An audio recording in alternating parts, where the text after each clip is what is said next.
Welcome to our February planning meeting today, Tuesday, 13th of February. First item on the agenda is 65723 declarations of disposable pecuniary interest. None showing, thank you. 65823, apologies for absence, please, Karen. Received from councillors Anne Blackburn, Mike Brindle, Chris Brooks, David Evans, Doug Jefferson. So 65923, the minutes, confirm the minutes of the planning committee held on the 16th of January, which were received by full council on the 30th of January. Are you happy for me to sign them as a true record of them? Read. Good. Move on to the planning applications to consider. 66023. First plan is A004, St Mary the Less Church. We've got both full and listed building consent coming here. We have 5 residences potentially being put forward. I think the last time we looked at this, it was going to be 3. They've since had some historic England money to repair the church, the tower, and make watertight. I think the applicant is now looking to get permission. Whether she has the money to carry it forward is another matter, or whether she's looking to sell it on with planning permission, but that's not our domain. We're looking at the. I know it's quite a detailed so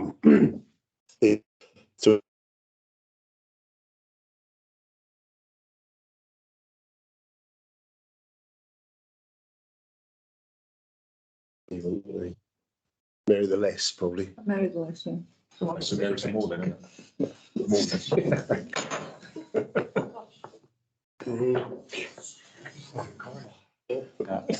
Sorry, Yeah, so that just give us a moment. Well, I have a moment. you put it up there, right? I'm a bit sorry these days. So I'm interested in climate change. I think we probably all know where the building is. So whilst Max carrying on his little geography, I know where it is. generally they're looking at a 3-bedroom house within the tower, 3-bedroom house in the north aisle, 3-bedroom house in the chancel, and 2 3-bedroom houses, as they're calling it, in the nave. So I don't know whether we want to have a look at the layout of I think I brought up one. the tower. Down. No, just a lot. It's all showers.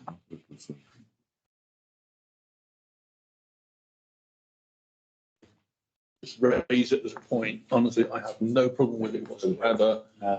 Something needs to be done to it. It's an eyesore. It's falling down. It's a great idea. I don't necessarily like the designs, but we're not commenting on the designs, are we? No, obviously it is a listed building. The fabric of the building, the external, will be maintained. Yeah. I think the only thing I would just look at is possible access, where the parking would be. If we're content with that. Obviously, you do have a churchyard there, which whether they use for amenity space or move the graves, and that they will have to do that at a later date. But we're just looking at the plans. That's the tower. What else we've got there? Coming across.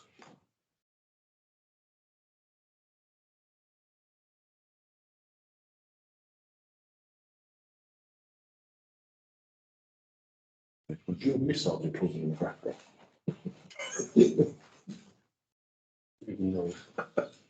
That's not much. Do you know that's my first? Sorry. Yeah. Did you find it across? Long time ago, we didn't have cruises. I think if you get to the Gazelle train where the parking Not much you can see on there. I don't know. That's sort of one of those many bins, many documents. Okay.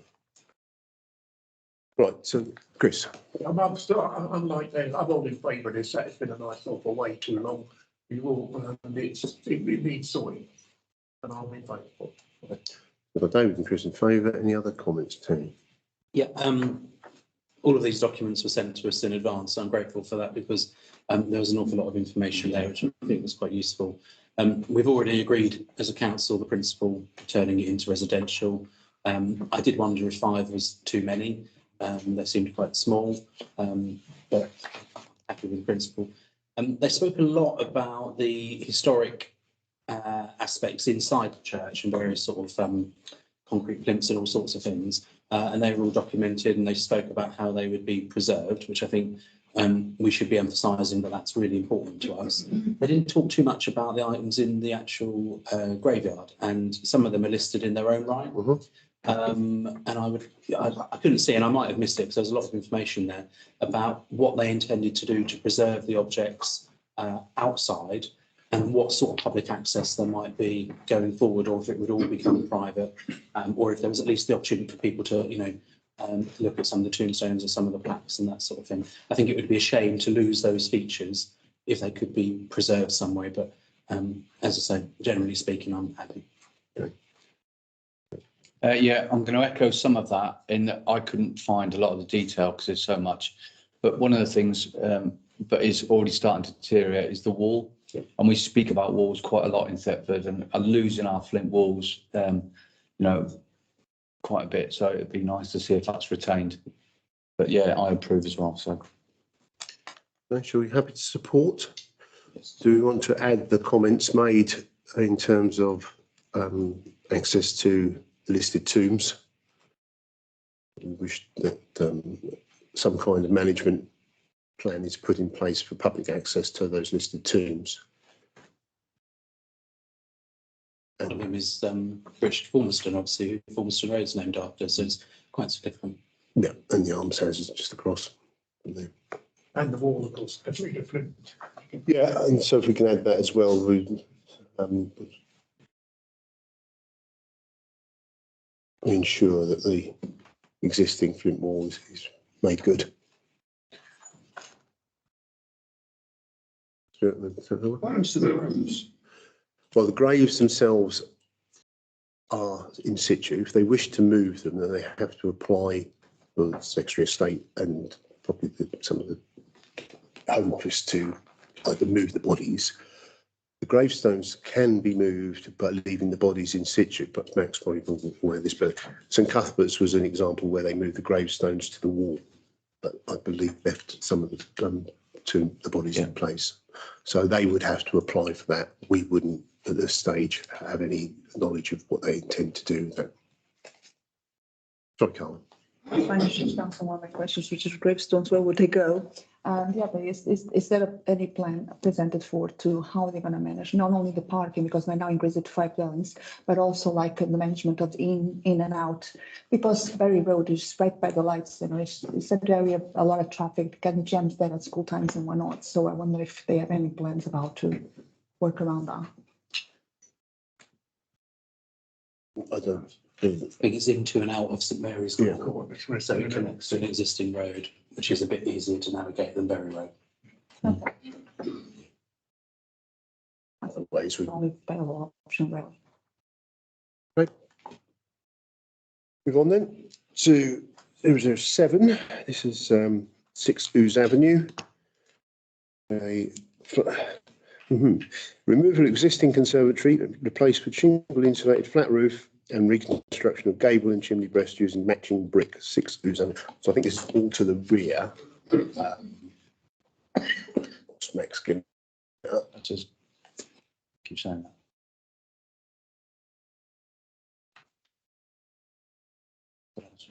That's good as it's not brilliant. There is some within your pack. You should have seen the detail there, and some images of the buildings that are looking to be moved. Any comments on that one, please? No, are we happy to support? Okay, support then. Moving on to D, the variation of conditions on 23 Old Market Street, and we've got similar variation on E, 25 to 27 Old Market Street. Alan, do we have any matters? Given that it's quite well along the lines now, one of them's got swift boxes. Do any have any comments? I know there has been local concern about the drainage from that site, and it's good to see that that is being partially addressed. Happy to support? Can I just check? I'm trying to understand what they're actually asking for. Because one that jumps out at me is condition 10, which was a condition around installing back boxes and switch boxes. Are they saying they don't want to do that now? That's why they want the condition removed. Simon might have some information on this.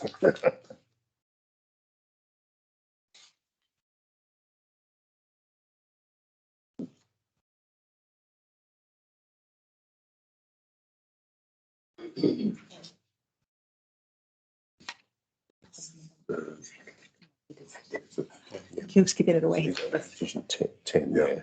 but it's then, but Yeah, so, but that was already within there as a condition, wasn't it? that's the condition that they're asking.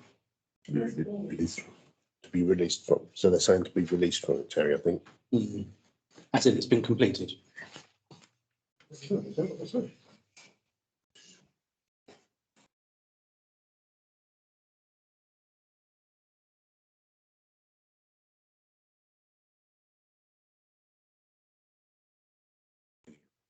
Well, This is a variation of conditions 4, 10 and 13. I'm not clear from the text that's been supplied if we're just noting that it's been completed or if they want to get out of one of the conditions, which was to install those conservation measures. I don't know. So I think we've got the comments there. There was no objection from the historic building consultant. January, and similarly the Tree and Countryside officer.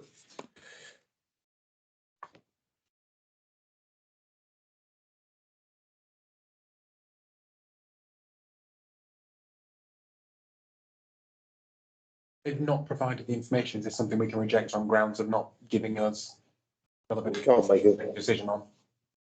decision on it if we don't know. Do we delay or do we reject on that basis? Defer, yeah. Till more info. So they give it to us.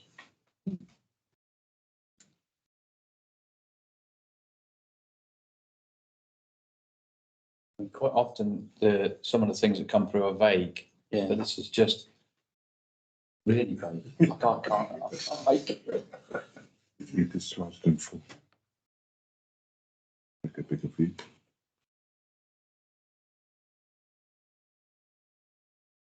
Maybe we should move to a change. So they are saying that the removal is needed to be discharged in full. So they're saying that they either, Online, there are photos of bird stroke vat box. yeah. So I'm wondering They're saying that if they've done it, so those conditions have now been complied with, so that they won't be discharged from those conditions, Phil. Noted then. Okay, Next one. thank you. So then on to F, it's the land to the rear of 57 Berry Road. Members may remember we've had this up before. Plan that has come forward is a reduction in the development. I believe Mr. Reeves is here. Did you want to speak to this one? I wouldn't normally, but I've been very kind of the email's been circulated to. Yes, and I thank you for the detail that you provided within that. Obviously, we as a council did object last time, and I'm aware of our objections. If I was to remind our councillors, we said the objection raised by Thetford Council previously remain extent, because obviously we had a few bites of the cherry on this one. Overdevelopment of small house and amenity sites. We support the highway officer's comments except for Mill Lane classification, which needs revision due to the large volumes of traffic and concerns about road safety. We support Historic England's comments as concerns remain surrounding the potential destruction of a scheduled ancient monument in a conservation area. The Town Council also requests that parking restrictions be put on the entrance to preserve the visibility at all times. Is there anything further, members, Chris? I've already put my objections on the website at Breckland. So I'll, yeah, again, I'll vote against this one. Okay. I went down there recently after the last discussion and I took some photographs of where vehicles were parked. legally parked as well, and horrific. So, and there's a lot of traffic goes down there at a reasonable speed, even though it says 30, and the parking makes, as far as I would consider, quite hazardous. The stuff to come out, you come out of there and you can't see either way. I think there's lots of issues with this, but one of the most concerning, I think, is the road safety aspect and their characterisation of Mill Lane as a country lane, quite offensive, frankly, because those of us that drive along Mill Lane on a regular basis don't suddenly feel like we're on a country lane. It is very busy. The visibility coming in and out of what they're proposing is dangerous, in my opinion, for a whole number of reasons. So I think we should be objecting on safety grounds, but also overdevelopment. I mean, we've had lots of variations of this, numbers of properties, size of properties, but effectively we're filling in a hole in between a load of properties, some of the land certainly is scheduled ancient monument, and it just feels a bit desperate still that they're trying to fill in everywhere they possibly can, and so it screams of overdevelopment and safety issues alone. That's for sure. Anything further? Yeah, I concur. So we want to object? Yep. And obviously the grounds, we've got overdevelopment we've done before, which presumably we're going to repeat. Highways officer, highways grounds, I think the visibility display is such that, as David pointed out, is obscured by existing parking restrictions that are not in place. I think if it does go ahead, then they ought to be parking restrictions there so that would be visible. So we did.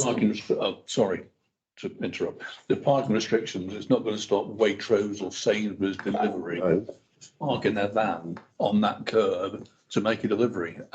There's nothing we can do about that. Double yellow line or not. But we did make the point about parking restrictions last time. Yes. So I think we ought to repeat that. Yeah. And obviously, do we still want to support the concerns about the destruction of the Central Edge Monument? Yeah. Yes. Okay. So I'm not really sure by the proposals that they've made around excavations and that sort of thing. I'm not reassured that the monument would be protected. No, I think they're trying to say, well, we'll build above it and then it will be there for future generations, anyone to do it, which quite honestly is not going to happen. But at the same time, by building it higher, you're then creating a bit more of a problem when you come out onto the road.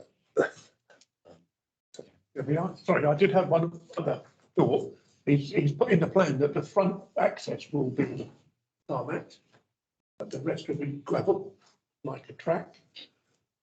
But that's going to get really wet and water's going to run down and all sorts of stuff. It's not. I'm not keen with the access. Yeah, but it's a private land, so they do a lot in terms of that's just the access that they would have difficulty with. But once it comes onto the public realm, then I think we can. Okay, so we'll repeat those objections then. Thank you. So on to G then, replacement of 3 windows like for like, 7 Norfolk houses, White Hart Street. We're happy for the like for like replacements. Yeah. Are we happy? It's got a buildings consultant of saying the use of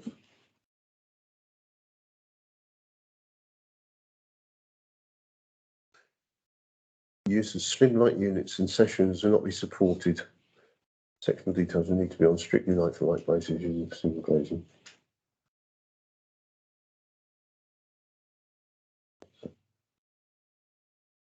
We're happy to repeat that concern. Sorry,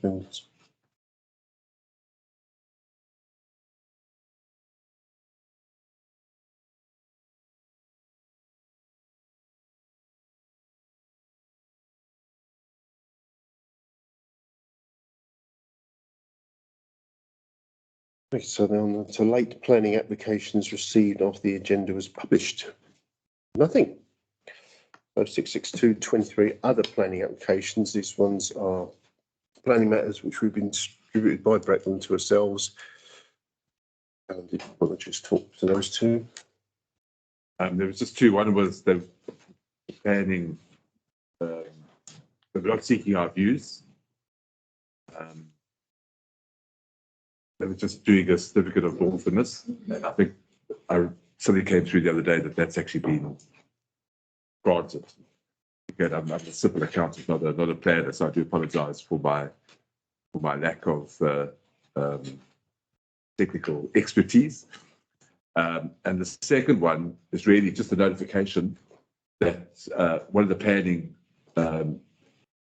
applications that was declined by Breckland, they're going to the Secretary of State to appeal. They've just asked for written representations on that. And what I've done is I've just in the pack, I've actually put what we objected to, which is here, and it's whether we want to strengthen those objections, write it again, or whether we want to, assume that these objections are going to be taken into account. So, as many of us will remember, this is the telecommunications tower on the corner of Star Lane, Berry Road. So thank you, Alan, for giving us our objections.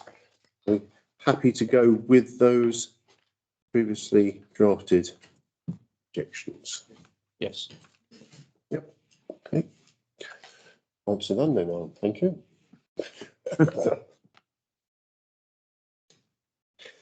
Decisions of variance, 66323. There's been a lot of decisions, but none of them have been at variance. So I'm extremely relieved.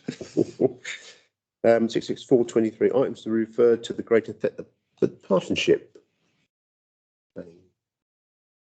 No, nothing this moment. So we then move on to 66523, council response to the Thetford Conservation Area. I think, Emma, you're going to do us a little presentation. Sorry. Usually people can hear me. I don't know, I think you all know who I am, but do you all know Simon? No. No, Simon. I'm Simon Wood, I'm the planning director and the conservation area appraisal is something that I'm closely interested in. I thought it would be useful to come and hear your views on it and answer any questions you may have about how it's going to be used in the future. So we've got some slides up there. I appreciate that this is very small pictures on the screen. So what I can do following this, Alan has got some of these slides that I emailed through today, so we can circulate these around along with the link to the full document. And the engagement period's open until the 23rd. So if you have any further comments following this feedback session, feel free to kind of send them through to me. The conservation area appraisal itself has actually not been updated since 1973. So we thought it was about time that we tackled that one. This was done as our contribution alongside the Heritage Master Plan. We've had Purcell working on this with us. So I've just got a few slides because it's quite a hefty document. If any of you have read it up, word for word, I'm extremely impressed.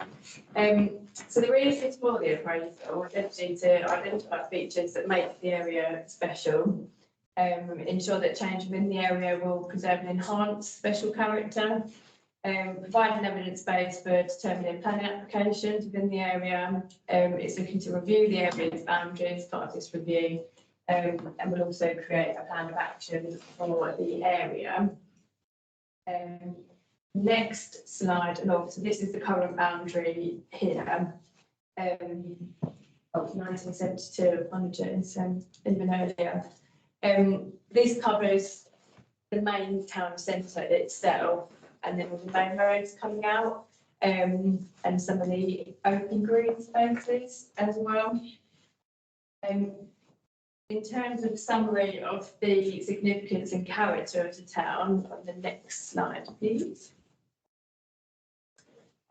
This is what's come through as those kind of key areas from Purcell. So if there's anything you feel that's been missed here, do let us know. But we're looking at 10th and 11th century buildings, 12th century onwards, kind of in the market town. Kind of focus on the development of local industries, and then you've got the 19th century rebuilding. The characteristic features we've got there are the river there and the little ooze forming that kind of commercial centre. And then you've got reference there to the Flynn and the Brick Terrace cottages. And the importance of greenery and open space there as well. I'll pause there just to check there's nothing glaringly obvious that we've sort of missed. Silences. Tick. Wonderful. Was it Purcell that did the Heritage Master Plan? They supported tricolor, tricolor on the heritage master Okay. plan. Sure. They did the swap from. Which, Thank you. No worries. Next slide, please. There are a number of buildings referenced to, and obviously there is the boundary area, but these are the ones that have come through as a proposed locally important buildings. That kind of goes left to right, left to right, left to right in terms of the Oddfellows Hall, the Conservative Club, the Salvation Army building, St Cuthbert's on that 22nd Raymond Street, and then the terraced houses there on Castle Street and the Plains Oldbury Road. Again, sorry, I'll pause there to see if there are any other buildings that you think should be included. I think, sorry, Chris. Yeah, what about the other Flint ones on the Berry Road on here? Sorry, is The that Flint ones on the Berry Road, are they on here? Up past, as you go up past the church on the corner towards Berry, there's a row of Flint. Not the arms house. No, not the Arms House, no, there's a row of Flint cottages just past the funeral parlour. Yeah. Yeah, there's a row of Flint cottages there. Yeah. They're not really old cottages. The other ones I might suggest would be Nether Road. Nether Road, Never mind. featured in that side. I suspect they are listed already, whereas these, I believe, aren't listed buildings, which we are putting up there as being of significance to the town, but not actually a full listing. So where they're already listed, then we wouldn't have to put them forward. So the only ones that I would suggest we want to talk about, I know Terry spoke about the post office, which is a 1930s building, so it's not of unique style. You've got one similar to that in Attleborough, you've got them elsewhere, but it is a landmark feature to people at the top of King Street, and potentially may fall out of use as a post office, but may be of a building we want to keep as a landmark building. Simon, is there any classification that, date-wise, that you feel would be ruled out? Because I know generally things 1840 and before are potentially listed, whereas afterwards, then it's a bit of a hard job to. Buildings that were a certain age are automatically listed, but the age of a building doesn't prevent it being listed, if that makes sense. So you will find that there are relevant modern buildings that are listed. And what we're doing here is we're basically giving a hierarchy of buildings. So you have the grade 1, which are the nationally most important buildings, 2-star, which are regionally important, and grade 3, which are locally important. Those are statutorily protected. So you have to pay special regard when you deal with their development to the viability of the use, ensuring that they're preserved, ensuring they're enhanced and protecting their setting. The legislation and the national planning policy framework makes reference as well to buildings of local importance, so you can have a local list, and that's what this conservation area appraisal will do, and will do well, is to identify a series of buildings that add to the setting of the conservation area, and it gives them not quite listed protection, but it gives them significant protection through that decision-making process. If somebody takes in wanting to make significant alterations or even demolish it altogether, it has that reference point within the conservation area appraisal, which would be significant in us being able to resist what we and probably you would consider to be inappropriate. Would we be happy to put that building forward to that local list? Yep. Yeah. And I'm going to be devil's advocate here, and I'm sure I'm going to fall foul of Breckland, but one that springs to mind for me is Riversdale. You've Yeah. got Tanner House, which is listed in there, the coach house next door, and it completes that, that row of this Victorian building. However, I know Breckland own it now, and I suspect are looking to redevelop and wouldn't want their hands tied for it. But as purely local way, I would feel conscious to put that forward as a potentially important local building. How does the members think about that? Can I ask a stupid question? Does this have to be buildings? We've got a plaque at the top of Newtown, it's 100 years old now, which is historic. We have plaques on the front of the Bury Road, which took the first expansion of the town, dated from 1910 to 1920. I mean, that is just as important to town history as the houses. These are stone plaques. Certainly things like pictures and milestones and things of that nature, you find that they're protected either as scheduled A monuments, some of them, or as listings. I see no reason why you shouldn't, maybe with a little bit of evidence as to why you think they're important, put those forward, and we can consider them, have a discussion around them. It's not a stupid question. It's really the really moot point that where does the history of the town begin and end? And sometimes recording that history is just as important as the fabric of the building itself. Okay, so if we got them put on the list, then that means then that Breckland would be responsible for the upkeep and looking after them? Okay. It just means a bit another hoop for them to go through to get it demolished. That's right. All these buildings are still the responsibility of their owners. And so it owns the land on which they are, all the buildings themselves, they're responsible for their upkeep. Okay, sorry.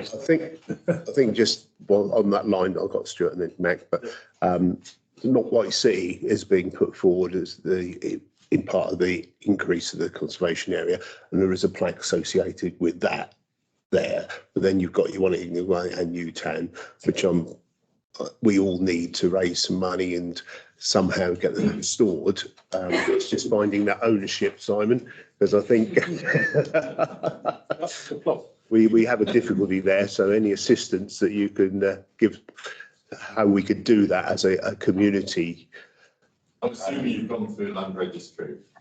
Well, I think Chris has explored this, and we did think, because they were old council houses, whether they went across with the flagship transfer, and I don't believe they did. I think they're in no man's land at the moment. If you want to drop me an email, I'll try and do some digging. Can't give any guarantees that I'll be able to dig anything up. I'm quite happy to ask questions. That would be appreciated, because we seem to have got to an impasse on those, and I know that could make a nice little difference to the local area.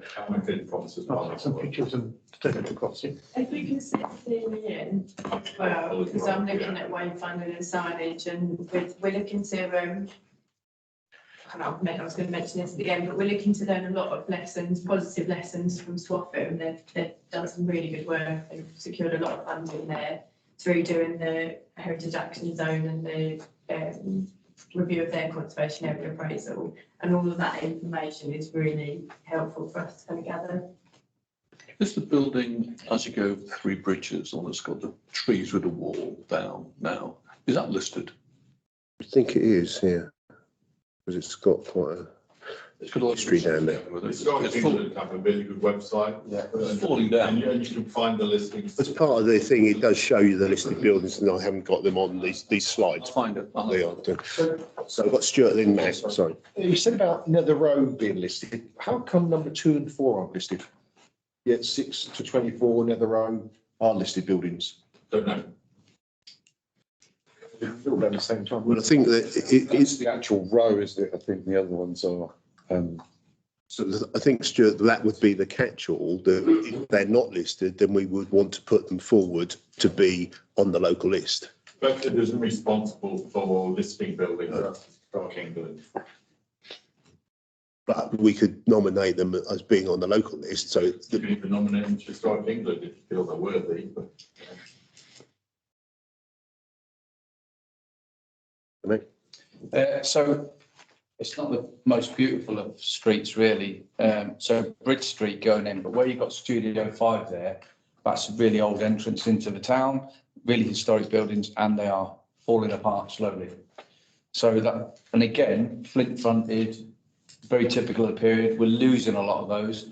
And a point we made earlier about walls, we don't seem to find anybody bothered about the fact that we lose walls. There doesn't seem to be a listing for a wall anywhere.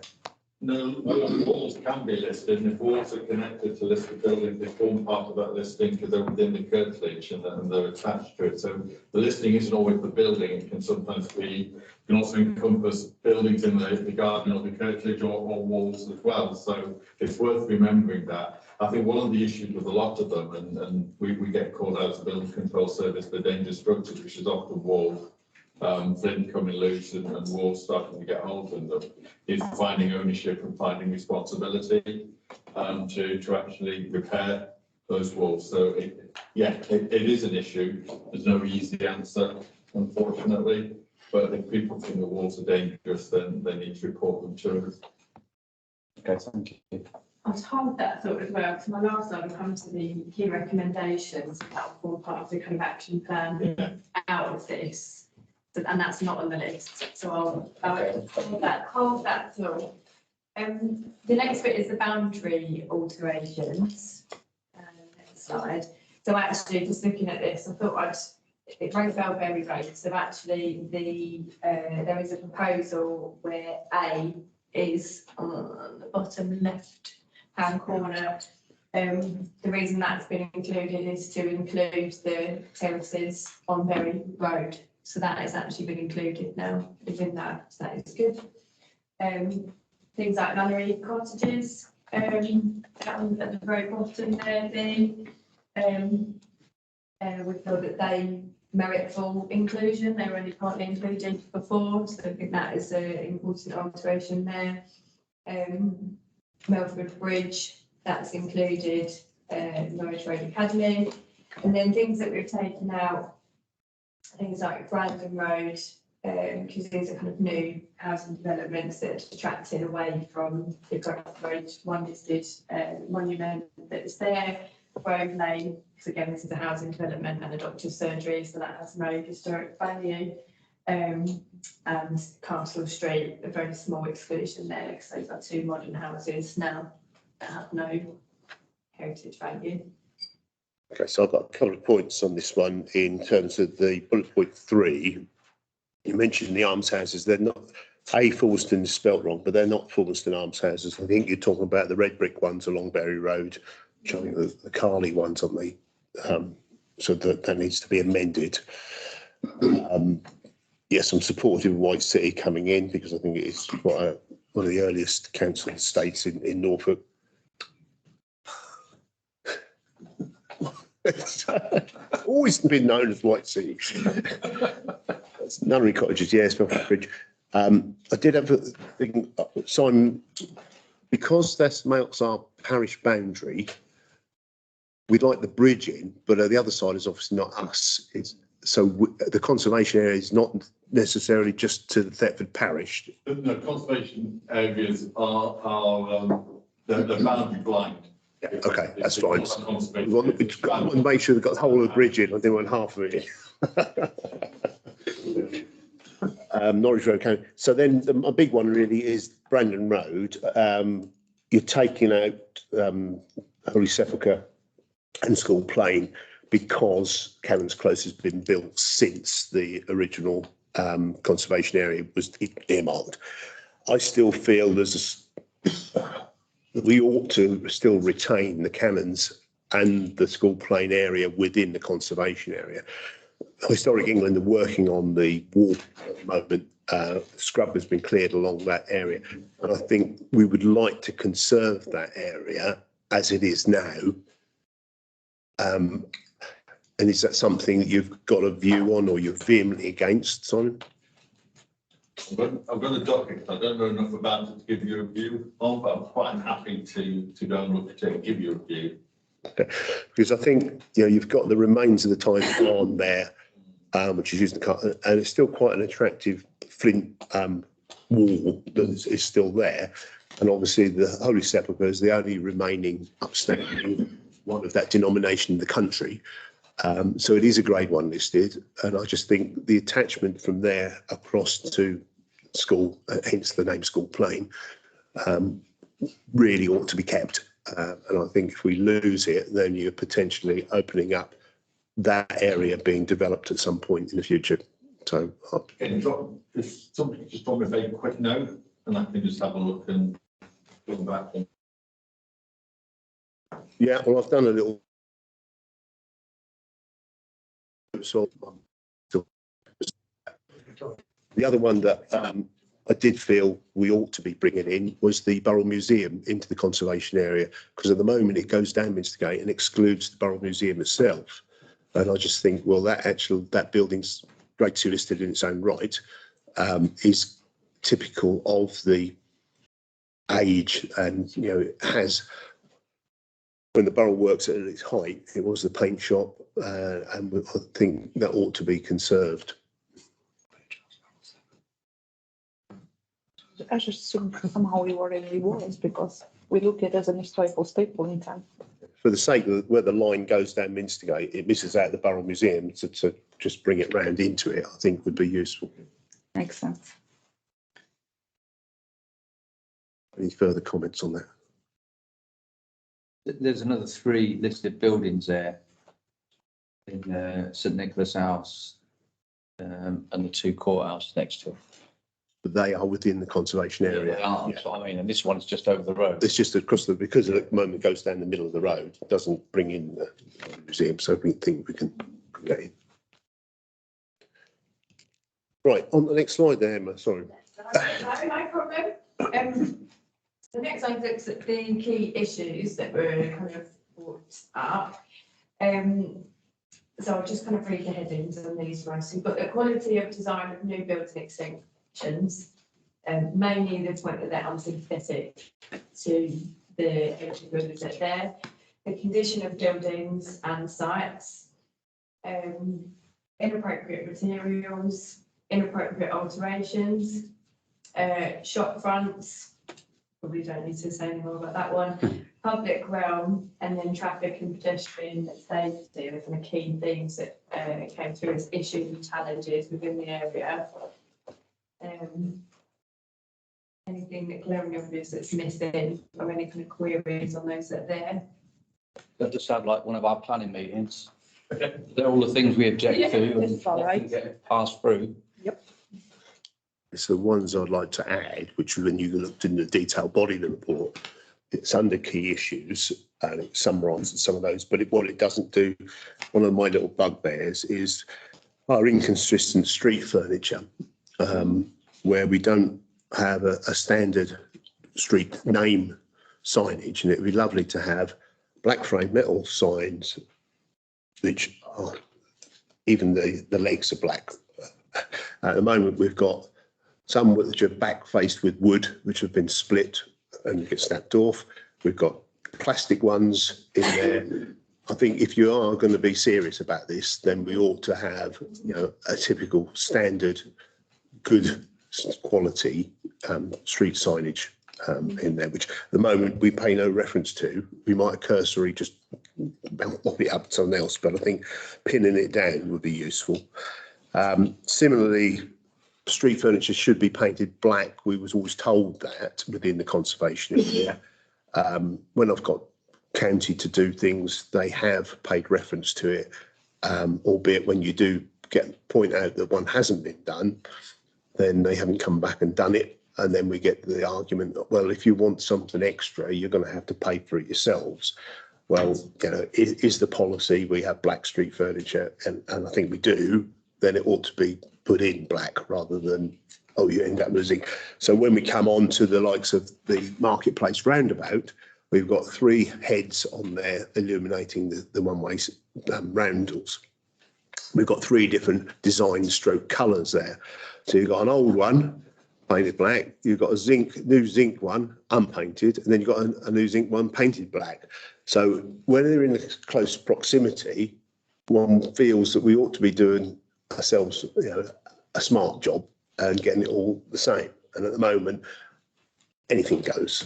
And so I think that detracts from it if we don't make reference to under the street furniture heading. So they're my little bugbears. Anybody else got it? Terry? Yeah, I made this point at Greater Thetford Board, just I'm not saying too much today because I've already been Emma's here. I mentioned about bins at Greater Thetford, and I noted on there it says unattractive commercial bins. And I just wanted to emphasise the point about residential bins now, as we see the historic town centre gradually changing from commercial to residential. We have big issues with residential bins, more so I think than commercial bins. And I think it's really important that we, stop residential bins gradually working their way onto the high street here. Oh, that's outside the powerhouse. Okay. Commercial one.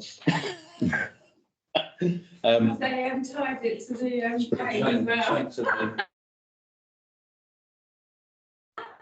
Well, it's a black drain pipe anyway, at least. Yes. Is it a black cable tie though?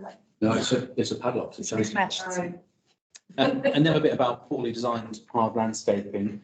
Does that include where repairs are done? Because I think Stuart's point is quite valid. We've got various different sort of flooring types around the town centre. If you look at the area by the mill, for example, Stuart would have to tell me what that white flooring is there, what that is. But, it's of a certain standard.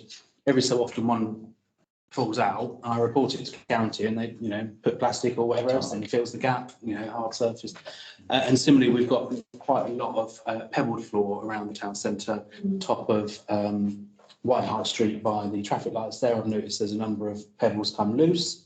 And I don't think there's a policy at county to replace it like for like. And it absolutely should be in a conservation area. It's there for a reason. So we should be insisting repairs are done to a like for like standard. So can I just ask, in terms of this is going to be a conservation area wish list really, but you're still going to have different authorities doing with, well, and ideally they would pay reference to this, but we've had issues where county have come along and put just standard tarmac in where they should be using conservation ones. The old yellow lines, paint them really broad yellow where in conservation area should be thin ones. Is there going to be a little bit more follow-up? Because this is an appraisal. One would hope that we're then going to have a management plan coming on the back of this where we can get all those bodies together and sign up to adhere to this. I think you've hit the nail on the head. I think it is getting those stakeholders to actually sign up to this. Because a lot of what the highway authority and other bodies can do is they don't actually need any consent before they have their own powers to do it. So it's trying to work with them and get them to respect the fact that this is a conservation area and that there needs to be a certain level of detail that they need to adhere to. We can only control things that require planning permission. That's the difficulty. So as I say, I think the challenge for Emma and myself and others is to engage with those stakeholders and get them on board. But it's often easier said than done. I'm not going to be wanting to raise hopes unnecessarily. Carla, I think we're going. I was going to mention, I agree with most points up there. It's just one that I'm not 100% sure. I think this got to do with the inappropriate alteration, solar panels. Satellite dishes, not so much. They're becoming obsolete. But the solar panels are becoming increasingly more popular. And this is because, green energy, why not? Cost efficiency. Particularly in buildings that are historical, they tend to be less insulated and require more heat to warm it up. And a lot of people's moving solar now because of that. So I was wondering how you're going to leverage keeping the fabric of the buildings with still improving the solar panels that people really want on their roofs. In conservation areas, there's where it requires planning permission, it's the ability to utilise conservation areas, solar panels which are built into roofs and are more discreet. But again, a lot of solar panels can be put on without the need for planning permission, even in conservation areas. So again, it's trying to deal with that and educate people to do it. But I'm not disagreeing with you. I live in a conservation area. There's a lot of solar panels, but it is unfortunately a sign of the times in competing Those Interesting. competing interests against climate change, heritage, cost of living, that they're all major issues from most people. And it's that balance. It But is, it's a good point. it is becoming more popular. We see, so applications coming through of people needing solar panels, just want to move solar for cost efficiency. And it trying to, so how are we going to find that balance that I was trying to get at? Okay. So I think that was your final slide, wasn't it, Emma? If you whiz through Alan to the next one and then go to the final one. So it's the same thing in different bullet points. If you go to the last one, this is the slide on the key recommendations. So the recommendations are to maintain buildings so that they remain in a good condition, use synthetic like historic materials wherever possible. So that really refers to the point you're making, counting, using the right materials. That's a really good example. That one, retain original features wherever possible, including windows and doors, high quality alterations or new work, preserve open space, looking particularly at the marketplace and green spaces, better signage and pedestrian links. That refers a lot to wayfinding. Often have just commencing a really good project there, and I'll come on to some of the stuff that I'd quite like to link into in a bit. High quality shop fronts appropriate for the age of the building. Again, as we move forward, Swaffham they're doing some really good work on this, and we'd love to be that here and across all the towns in the district. And the Brecon District Council should use planning controls to prevent inappropriate work. I think really it's the bullet points prior to that one that will be kind of more key there. Before I go on to kind of more actually based afterwards, is there anything else that you think's, again, obviously missing from those key recommendations? I think if you can pick up those bits that I did, whether that's beefing up that under the signage side or whether just to spell it out a bit. Yeah. But I'm really grateful that Brecon have got round to doing this. I've been banging on for years about it, so hopefully I'll give you a bit of ears of rest a little on that. So thank you, and if you can pass that back to Brecon officers, that it is something that has long been overdue. Yeah. Sorry, Chris. So just a question on the shop fronts. Yeah. We've had discussions on this before. How do we stop chains when their shop fronts are all standard? That's you, Simon. Yeah. If they require planning permission for the shop front and that, but they don't always. We can be quite insistent on using more natural materials, wood, no illumination, things of that nature. There are a lot of conservation areas where the signage works really well, and chains, if pushed, will do bespoke signage. It will reflect their identity, but it will be more bespoke in terms of being more subdued, more traditional. So it is using, and there's good work in this conservation area trades about what is and isn't good signage, what is and isn't good design for shop fronts, and we need to use that. Mac, I think you want to come in. I've got a similar one on shop front. So we had a long discussion about some buildings on the high street, and we pushed back and actually we got our way. But there's something you can't see on any of the designs, which is they'll show you the design and they'll show you the window of the shop. What they won't show you is all the infill that they put in the window afterwards. So you could have the quaintest of signs above, and they could put the most garish thing they want with these vinyl stickers on the windows. And that never ever appears in the planning consideration. Because very often it's not something they actually need consent for, and that's the problem. As I've made the point previously, we can only control what requires formal consent. And yeah, the shop fronts may well do, but if they then come and choose to put pattern vinyl on the back of the glass, it's very, very difficult to control that at all. So just on that theme, Simon, will your planning team now be a bit more mindful when you're having discussions with people coming forward? We had, when Subway was there, we pushed back and said, could we have some wooden type thing there, and it just end up the brash big glass and, you know, aluminium, and it's not the meerkat slots, whatever it is, you know, is not a great look. You know, there are a number of shops that, because nobody's setting the standard, everybody think they can do what they like. So really, you're the gatekeepers to this. You know, are you able to get your planning team a bit more in tune with this idea? We want to enhance our shop fronts rather than let anything go.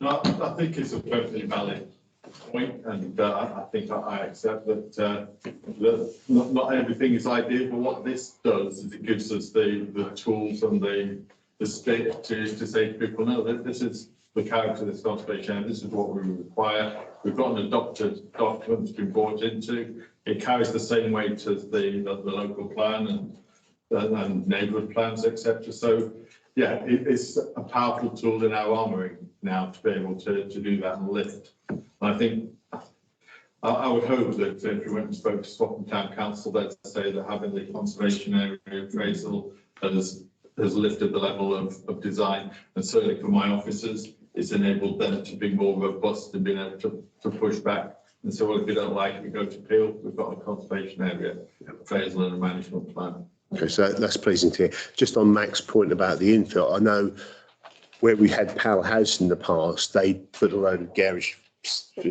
and Breckland did come along and talk to them and say this isn't, you know, appropriate for conservation area. It has to be by negotiation rather than big. And it was appreciated that you were able to do that. Unfortunately, when we got up White Hart Street and you've got a lime green shop frontage, we weren't successful with yourselves to get that rescinded. But we're quite happy to try and engage where we possibly can. Sometimes it just has to be trying to rely on goodwill and persuasion. Other times we maybe do have a stick to wield. Emma, wrap up. In terms of next steps, obviously the engagement's open until the 23rd. So I think you've said you've got a note that you'll send through. Yeah, I've got some notes that I'll send through if people are happy with that. What I won't wait for, because there are potential funding pots that will become available, potential rural prosperity or, you know, through devolution. We don't know when that money will be available, but I think it's best to be prepared. I'll meet with the officers at Town Council to kind of look at wayfinding, and just a bit of a shopping list essentially of things we want to look at. So it might be wayfinding. It might not even be things that are within the gift of us as Breckland or Town Council. It could be shopfront, empty unit, artwork or things like that that's sympathetic to the area and help lift the town, street furniture, things like that that need a bit of an injection of cash. So I think got a list ready to kind of compile, ready to put an application in for that funding. Terry wants to come in. Yeah, just on wayfinding and street furniture, I've mentioned to you, Director, we've been doing a lot of work through the Town Council's Amenities Committee, completing an audit of street furniture, notice boards, hanging baskets, finger posts, all sorts all around town. So it's quite extensive. And I think, you know, our staff would have a good idea of what areas we should be prioritising, you know, what street furniture's most destroyed over time, you know, that sort of thing.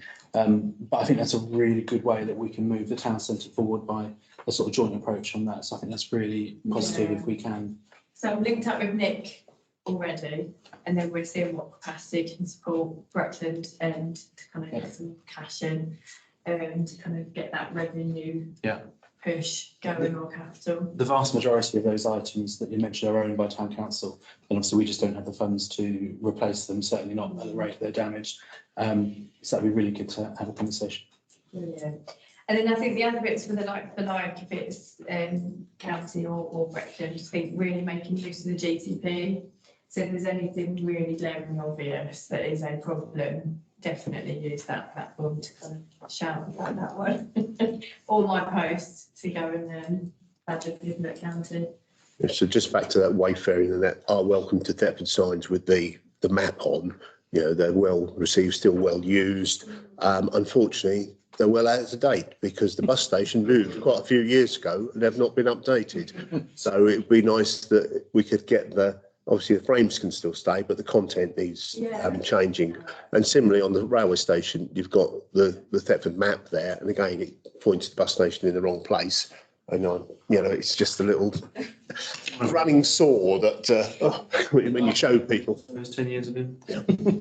Which sounds like potentially if I work with officers and they're starting for amenities, that's like a sensible way forward. And we'll try and find some money. Progression. Lovely. Give it all to Swaffham.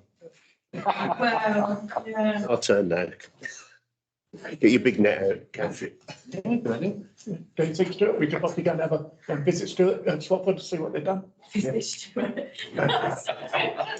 get stuck, But yeah, I can definitely share work that Swaffham has done. Some of the shop front stuff has been really amazing, like the Tutankhamun and Mr. Chips, what a name.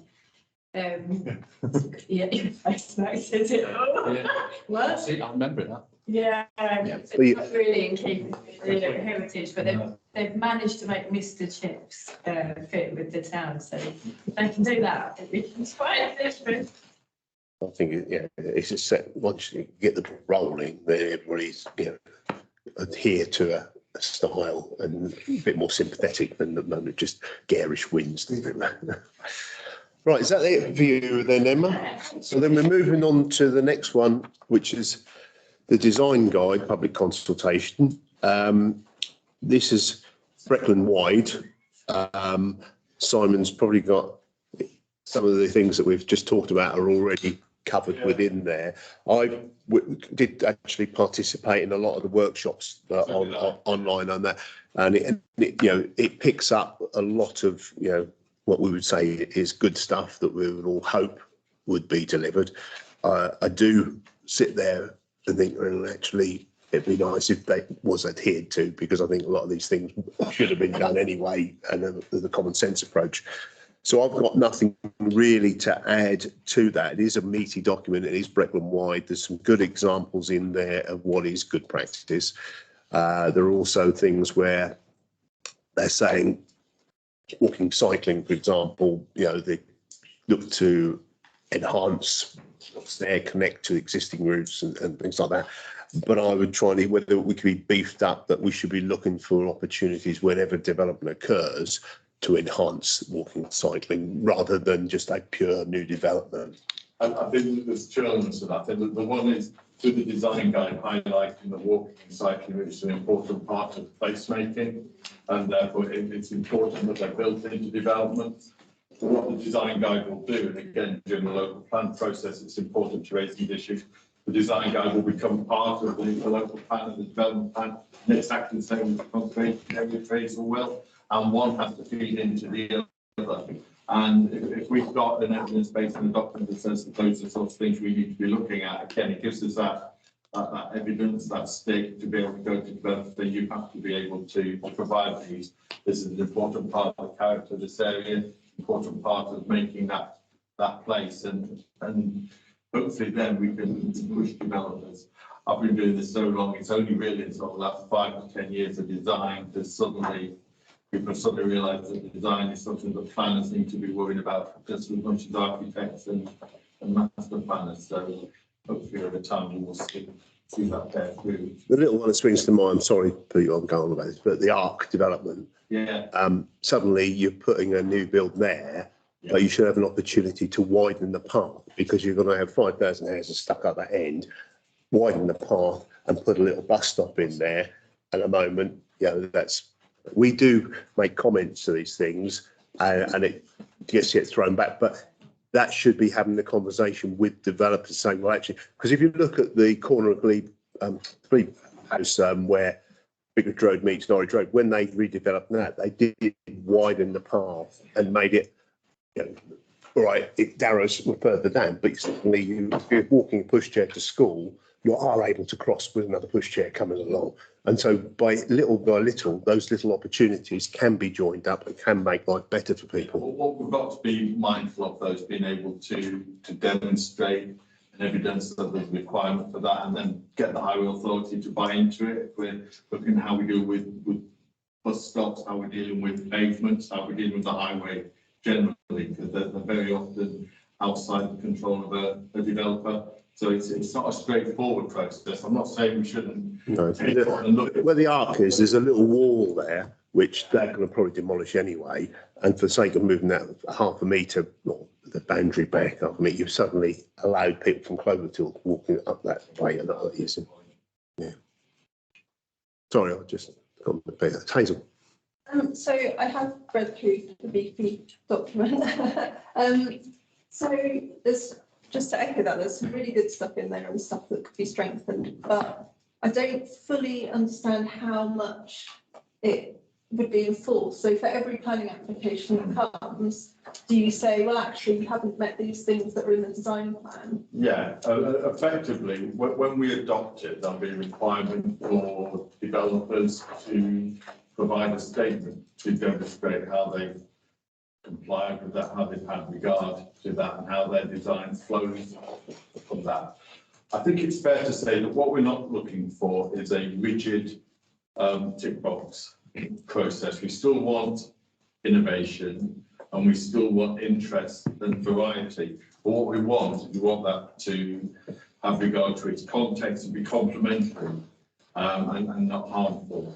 And as I say, they'll need to be able to demonstrate that they've had regard to that and how they've had regard and how their design flows from it. And it will carry the same weight as the local plan in terms of decision making.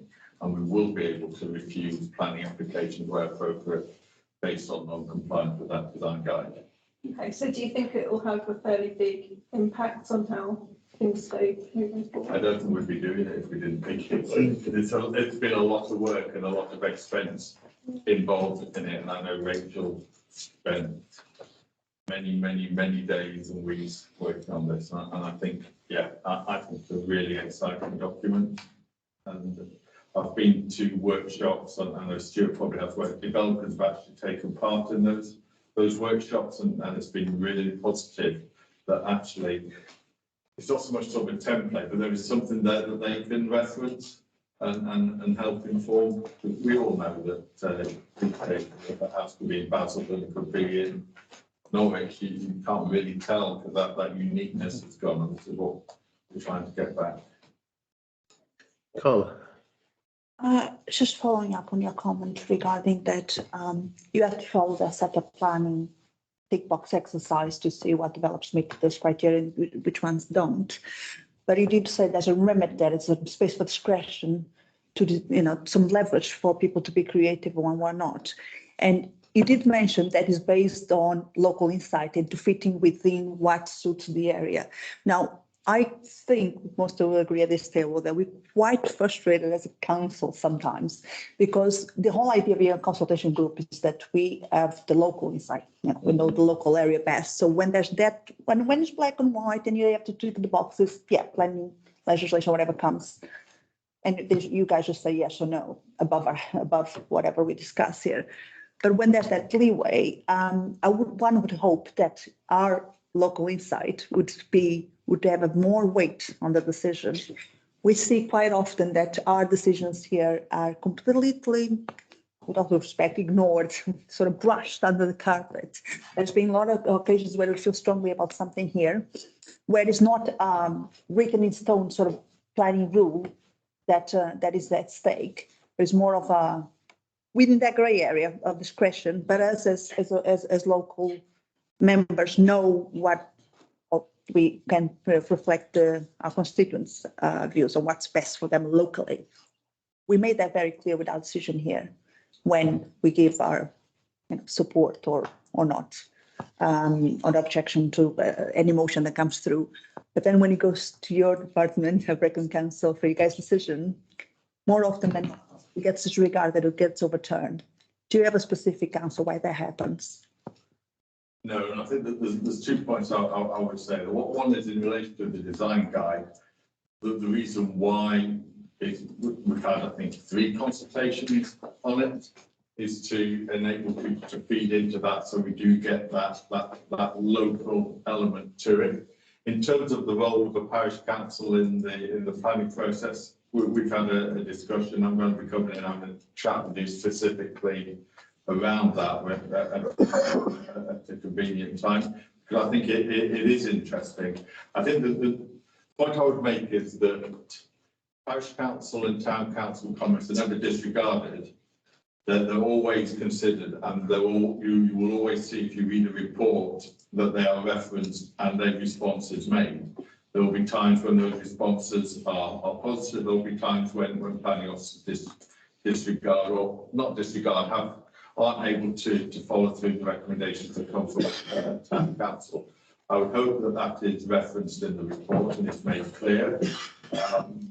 But again, parish and town councils are consultees, and they're often, we mentioned previously about the conflict between heritage, shade, etc. Very often planning is about weighing up a lot of different considerations, and decisions have to be made. What I don't want people to think is that town council and parish council are disregarded, that they're not.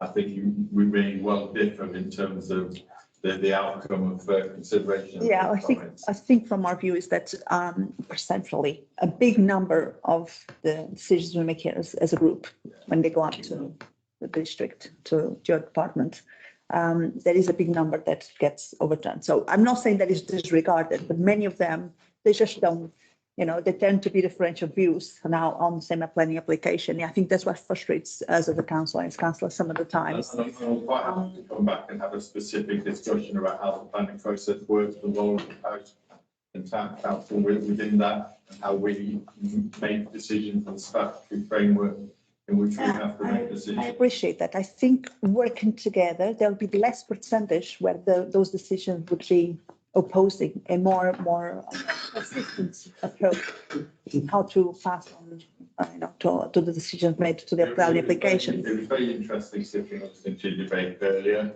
and I've made a few notes to take away, because it's clear that on one or two of them, the variation of condition application tells you nothing, that description. So very vague. I need to take that away and say, come on, let's give people a fighting chance to know what the application is about. And very lastly, one last point I wanted to ask. You did mention you do have some workshops with developers. You're trying to get those ideas across to them. What suits best, what's more appropriate, and what the locals really want to see being built or being done with their communities. And you also said you are in conversations about clarifying a bit more about the planning process. Can we, as councillors, as members, even staff, I would present that to the council staff, being brought into those workshops, because knowledge it facilitates our decision making as well, how we view.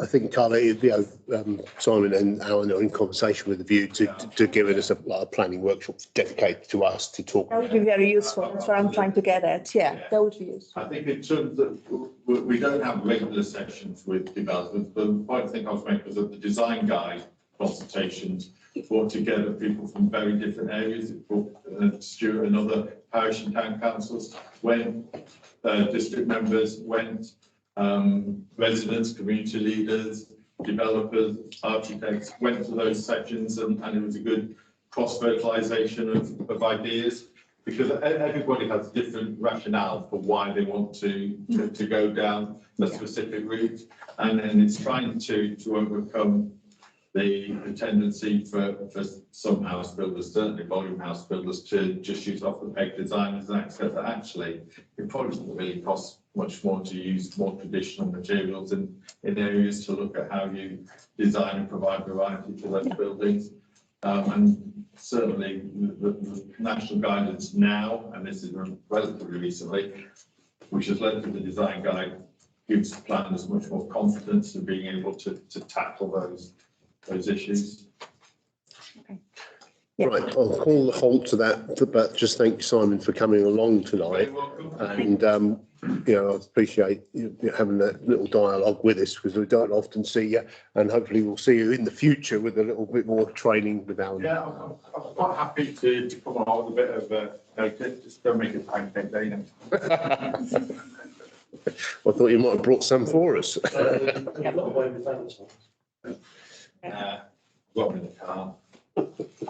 Let's go on the way in. Okay, so thank you, Simon. So just in terms of our response, I presume I don't think there's anything massively against what's in there unless you tell me otherwise. I think just need, in the future, we need to make the area bigger though, because there's more historic things in the town. There wasn't a town centre covered. Yes, but the Breckland Wide Design Guide, I think, is quite a good document and will give us a little bit more meat to fight off the blandness that may come forward. I think it's interesting to hear Simon say that you would look at streets that have lots of historic buildings on them, yet because they've had 2 new buildings put in there, it's now no longer part of the plan. And, that wasn't our fault. No. It was the fault of the people who've got those historic buildings either. So. Then again, those buildings got approved at one point or another in their own. It's all fortuitous for that. I mean, anything that says guide, I'm a bit cynical about it. The rules. If you read it, it's like we would encourage you, we would do this all nicey. It's about time we actually said you will. That's my 2 benefit. Thanks, Dave. Right, we'll move on to 66723. Review of procedures governing the open public forum. Do you want to get some more water? Because I'm conscious you've run out down the end there. I'll leave the loop. Alan. TV, it's all right. Alan, do you want to take us through this one? You've done a lot of work on it. Doesn't really show, but it's been hours and hours and hours spent on this. I think there's 2 principles. One is there's an open forum and then there's a council meeting. And what I've tried to do, I didn't make that distinction when I started doing all the work on this. And you've got to step back and say that a council meeting is open to the public, can only be held in public unless the items being discussed are confidential or would be prejudicial in the public interest. So that, to me, is not even on the table. One of the pieces of legislation or one of the guidelines say that the public can be excluded if there's likely to be a disturbance or to prevent severe disruption. And I think that, again, that's in respect of the meeting itself rather than in respect of the open forum. The open forum, some councils, I think I looked at about 30 councils last night just to see what was happening. And it was quite interesting because what it seems they used to do is they used to have forums where a whole lot of the district and the parish councils would get together, that they'd invite the chairman in, they'd invite the public in, they'd have a consultation, and then they'd all say what they had to say, and then they would go off and then the meetings would happen individually.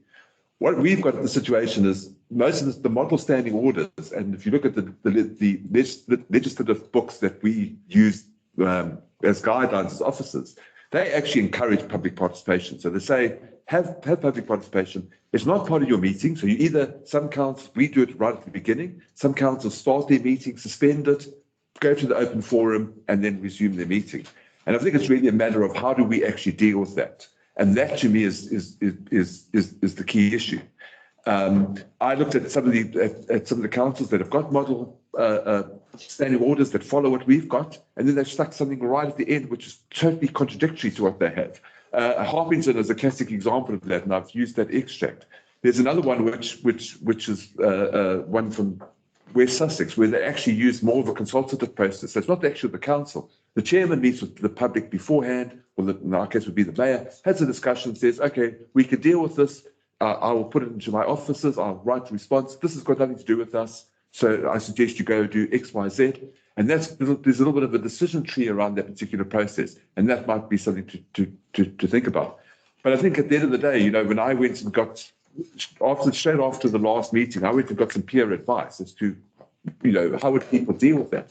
And it was very interesting. I had from the one extreme is don't have the public open sessions, which is, there's a solution. But I think it's really just a matter of saying, well, how do we actually regulate it? And I think one of the key recommendations that I have is that you've got to separate it from the actual council meeting. Because you can't, as a council, you can't make a decision at it. You can't say, okay, we're going to have a debate about it in the meeting. And I don't think people really understand what that open forum is about. So I think if you make a distinction between the council meeting and the mayor meeting, or the chair, or whoever it is, meeting with the public before the meeting and saying, hey, well, we're having a meeting. You can talk about anything. It doesn't have to be an agenda item. If it is an agenda item, we might take into account. You have your public open forum. It ends, and then 5 minutes later or 10 minutes later, the formal council meeting commences. So that's one of the options, and I put that as something to think about.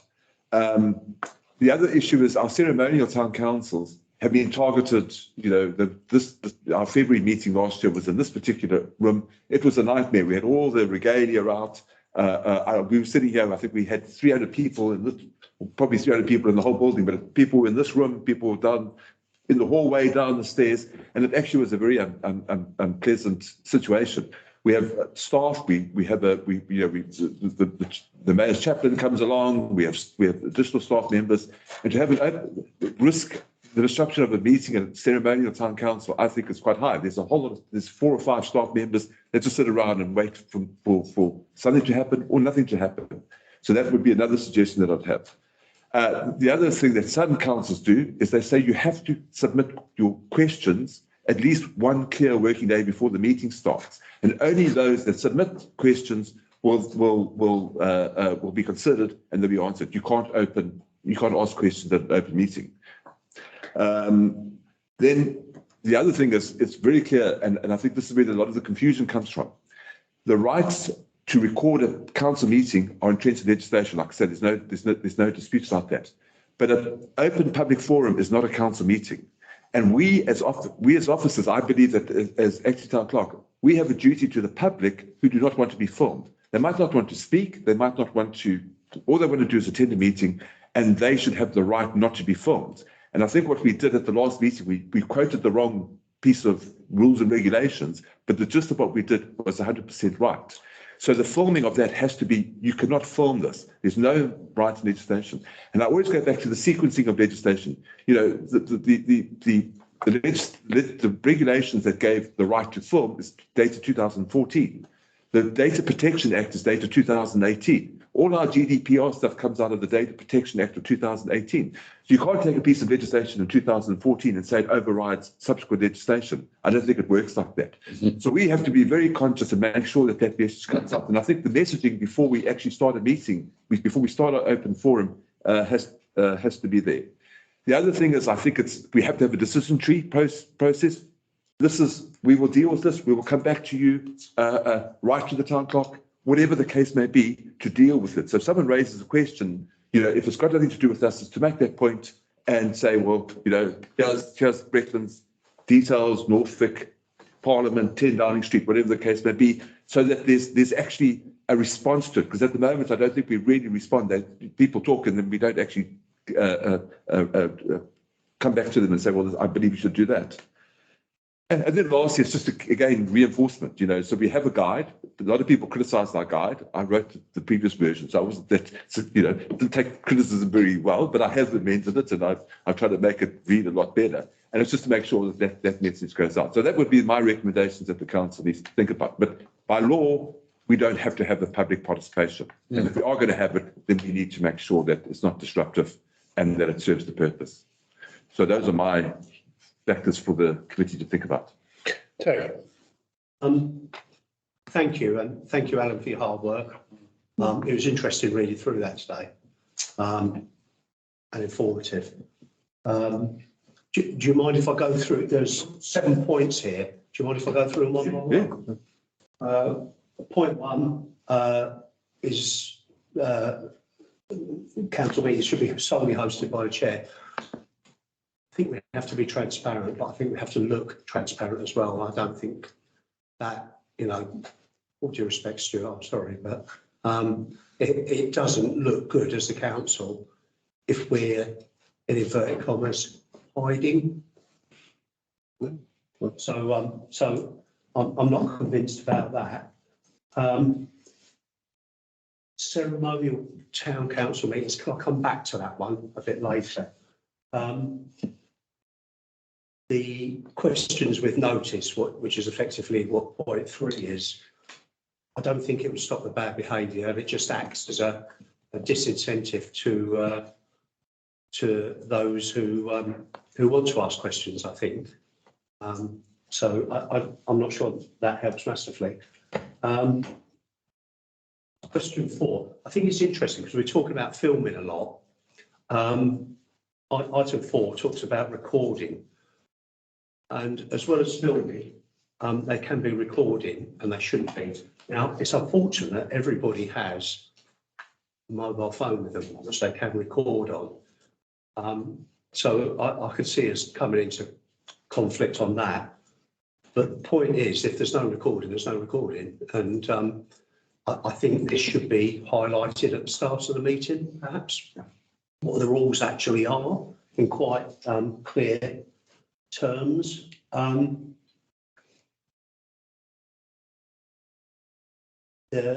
5, asking people to leave, not ideal, but again, I'll come back to that. The decision tree approach didn't seem to work to me. I think the current protocols are actually quite good. It's a question of enforcing them. Number 7, that's fine. I mean, we could make use of that on the website and all the rest of it. I think my point, referring to the 2 points I came back to later, is I think it's unfair to ask people like David Brooks and other members of staff to police this. I don't think that's fair. My solution in the end, I think, is to bite the bullet, pay some money and get security staff in. I really do. I regret it. But if people are going to serially misbehave, and it looks like they will, I think we have to do something about it. That's my point. Matt, I think you want to go in then, David. Yeah, again, thank you, Alan. I saw the time you sent the email. We all do. It's a tricky one because we're looking at 2 issues. We're looking at the specific case of filming in the meeting, and we're looking at the specific issues of, I won't say who's doing the film, but the means in which that's happening. We're elected to represent everyone, not just the loudest people in the room. So we have a duty of care to everyone. We've had it made clear to us privately, at the meeting, in person, even when members of the public stated everyone in this meeting right now is happy being filmed. There were still people in the room who put the 100%, actually, no, I'm not. Hello, I am here. Hello. So I think we have a duty to, as I said, care for everyone. People don't get their way just because they shout louder. We had a member of the public who was attending to discuss road safety measures, which resulted in the passing of a child. They don't deserve to be filmed and put on Facebook Live and put on YouTube for whoever else's means, whatever they want to get out of it, that's fine. Hold me accountable, hold all the rest of the councils accountable, that's fine. They were discussing something very personal, and they don't deserve to be turned into a media release by someone in the audience. So I think it's hard. There is a right way, we just need to find it. I don't agree with stopping questions completely. I don't agree with you answering questions on everyone's behalf. That's not fair on you.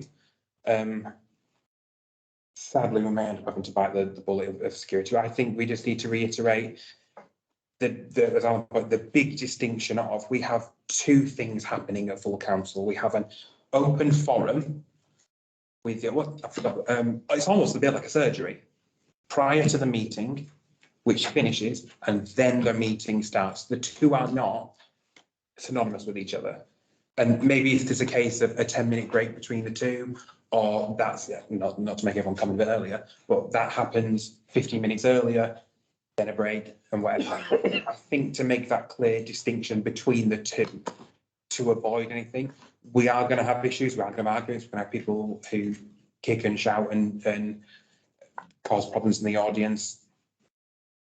We're grown-ups, we decided how we want to follow that, but I think making the difference is the first step, and then after that we look at the safety of the rest of the audience and safety of ourselves as well, because I didn't join the council to be threatened by people. I don't think anyone here did.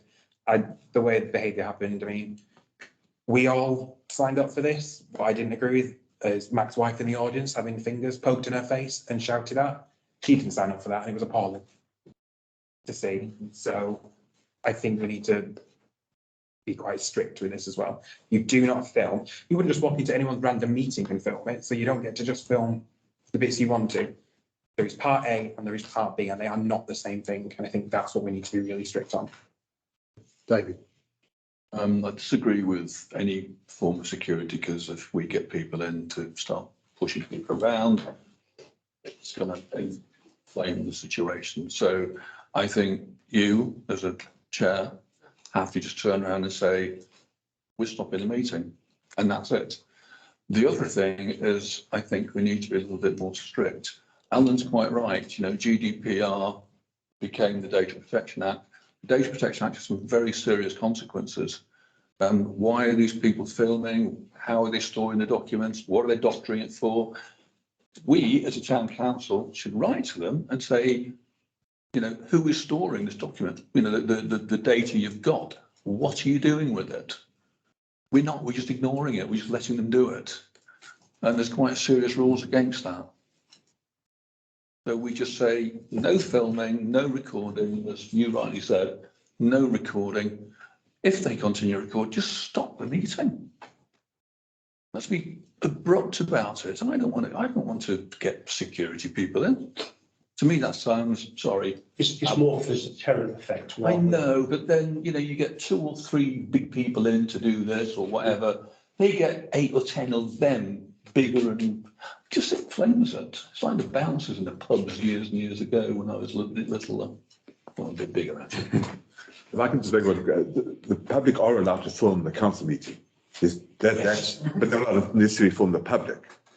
So they can film the public meeting, and they probably have been doing it for all we know, and that's fine, you know. But they cannot film. What we're saying is it's the public open forum. So it's getting that distinction between there are 2 different meetings happening, and it's to make sure that what applies to one does not necessarily apply to the other one. They have to have, if they come to film and keep that, because we are all identifiable, they have to have a legitimate reason for keeping that recording, and it needs to be stored. They need to say what they're going to do with it, not stick it out on YouTube, not doctor it like Annie had sent an email around to people. That, I don't think that's allowable. In fact, I know it's not allowable. Oh, you've got to come in. There's just a couple of points, you know. I tend to agree and disagree in a few points, most my colleagues, as I would. I agree here with Dave. I think buffing up security is just going to give people the sense that we're further distancing ourselves from being one of the group and being one of the residents, just having an honest, frank conversation on the ground. I think that's going to probably upset them even more and create more of a fuss, like they are putting themselves in a position where they have the security, they are empowered, they're not approachable, they're not reachable, and that may cause some issues. So the security, I'm not so keen on. I think that's other ways we can perhaps approach this. It's better to say about dividing the meetings, create a break in between from, you know, for things to sort of tone down before carrying on in the meeting. That might be a way forward. In my work, we just have to figure out how to go about it. Maybe a solution, I don't know, something we can certainly look into. I remember skim reading Alan's full extensive research today since last night. And one of the points he mentions is that some councils consider the privacy, the ones that want to film, or the ones that might be filmed, versus the ones that want privacy in their questions they want to put forward without being recorded. Then maybe just divide them in groups. Now, I don't think that would work in a full room because the room is open, and obviously you have 2 groups side by side, and there's a turning phone around, people would record it anyways. But maybe we can sort of screen it for people ask, would you like to ask your questions in the public forum in advance if they have very sensitive issues, like there was the case with the last meeting with their lady attending. Would you like to do it in a more private environment and give them the opportunity maybe to put the questions to us outside of the general open forum in maybe, I don't know, like towards the end of the meeting, if possible, or even prior to opening the forum to all the other members in a more private, secluded environment, just to give them the confidence and to give them the privacy that they require. That's an idea. Doesn't mean it will work, but certainly it's a way of looking to it. We have to find structures that work. I think blocking public questions and buffing up security, it's just gonna distance us. It's gonna make people more upset and create more fuss. But I'm agree. Okay, I've got Terry, David, then mate. Yeah, I think a red line for me is reducing any form of accountability and scrutiny. You know, I've spent a lot of years campaigning for councils to be more transparent and accountable. And I think the wrong response would be for us to weaken the procedures that we have in place now. So if you think about it, you know, we have publicly accessible minutes. We record all of our meetings, not just full council, they're all publicly available. We've moved to a bigger room to accommodate more people. We publish our contact details as councillors. You can attend and watch in person, and you can ask questions in the public forum. We are transparent. We are putting ourselves in a position to be held to account. What we don't allow, and is clearly common with a number of councils, is we do not allow the filming of the public forum, because we have had members of the public contact us in the past and say they felt intimidated to ask a question because they didn't want to be appearing on people's films. We've had people stand up in public meetings and say they object to being filmed. And I do think we have a duty of care to all residents. We're not stopping questions, we're stopping the filming of those questions. They are two different things. And I think I've indicated to yourself as Mayor, Stuart, that if it took longer than 15 minutes to accommodate the questions, I'm personally happy for that to be accommodated. I think that's a good thing if we have people with genuine questions wanting to turn up. So I've got my own view on these 7 different responses, but generally I wouldn't want us to do away with the public forum or change our procedures. The difficulty we've got is that you can write as many rules as you like on a piece of paper and put as many posters up as you like. They all rely on compliance. And we will get to a point, I am quite sure, where we will continue to try and enforce the rules, but without some sort of enforcement, i.e. security or something else, we won't be able to conduct the democratic business of this council. You know, at the last meeting, we had to suspend the meeting and stop the public question section for those genuine residents who wanted to watch, wanted to ask legitimate questions. That is not right for democracy. We are here as a council, 18 of us, because we won an election. We have a right to conduct that business of the council. We have a mandate to do it. And if that takes, I don't want to go down the route of enforcement and security, but you know, we cannot be held to ransom by a group of vigilantes who have no mandate to do what they're doing in a democratic society. So I don't want to go there in the short term, but if we continue to have meetings of the council disrupted, we will have no choice. And that's exactly the way other councils have gone. You will remember Norfolk County Council, when the council chamber, I was there, was invaded by a group of climate activists. You can't move for security at County Hall now. There's a swipe button on every door. And because I'm of a younger generation, my God, they check my security pass on a regular basis because I don't look like a number of the councillors. When my car pulls up, they literally approach my car every single time. And it's a shame that it never used to be like that at County Hall, but they've had to respond to situations, as have other councils. I'm hoping that we don't get to that point. We want to accommodate engagement.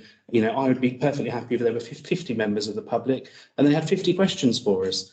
I'd like them to relate to town council business, but that's not for me to judge. You know, we do have a mandate, and I think actually this is a really important principle issue that we've got to allow democracy to run its course. Thank you. David, then mate. No, I believe that. I don't want security is the big line. I want you to turn around and say, this is not what we're doing, and we just sort of walk out and suspend it. If we keep doing that, the message might get across. You know, the public can email us if there's a specific question. Unlike the public forum, it's important, but security is just no. Excellent, Chris. No, I think it's really difficult. I mean, I speak as somebody who wasn't at that meeting, and I'm glad I wasn't, to be honest. It sounded awful. I did hear about it plenty from home, as you would imagine.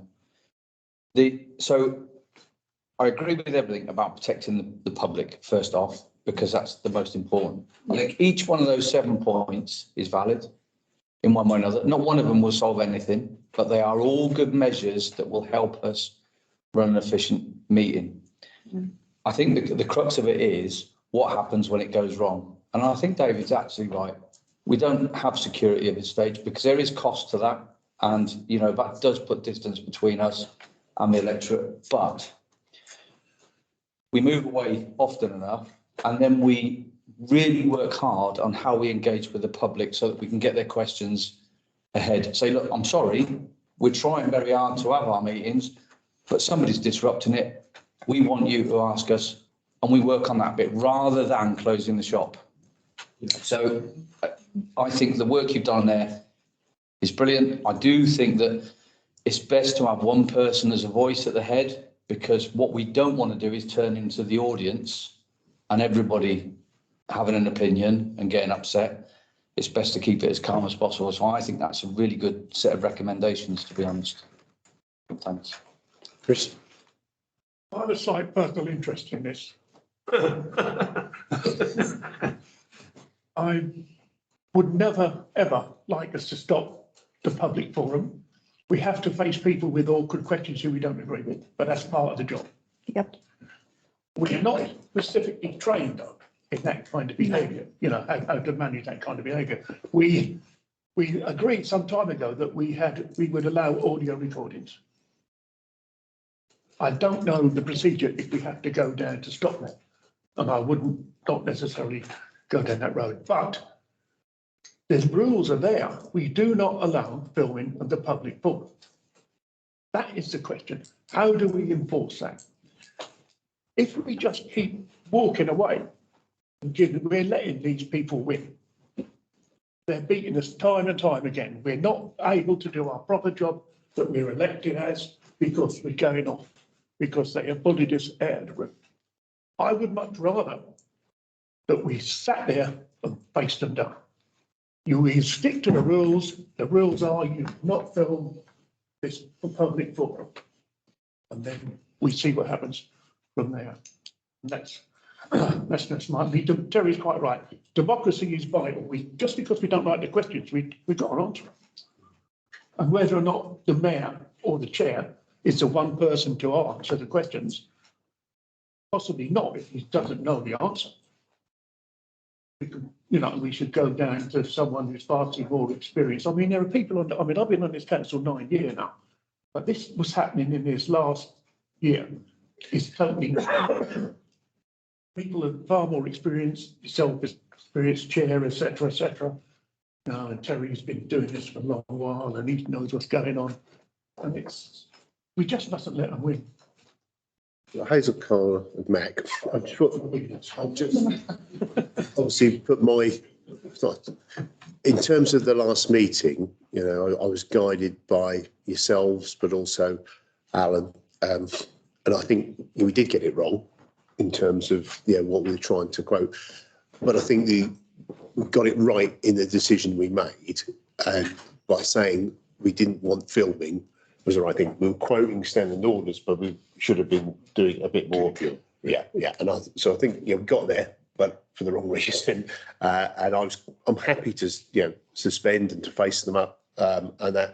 But, you know, if they don't do it or they do it surreptitiously, then we've got to think about how do we police that. But Hazel, Carla, Mac. So what do you think would happen, or do we think would happen if the public forum, we've said this is separate, this isn't part of the meeting, you've disrupted this public forum, we're really sorry to everyone here with genuine questions, you can send them in and we can answer them anonymously at the next meeting or at the end of the meeting or something, and then we just sit there and start the meeting? Would they be shouting, or would we just count, because they can record that bit, we just say really sorry?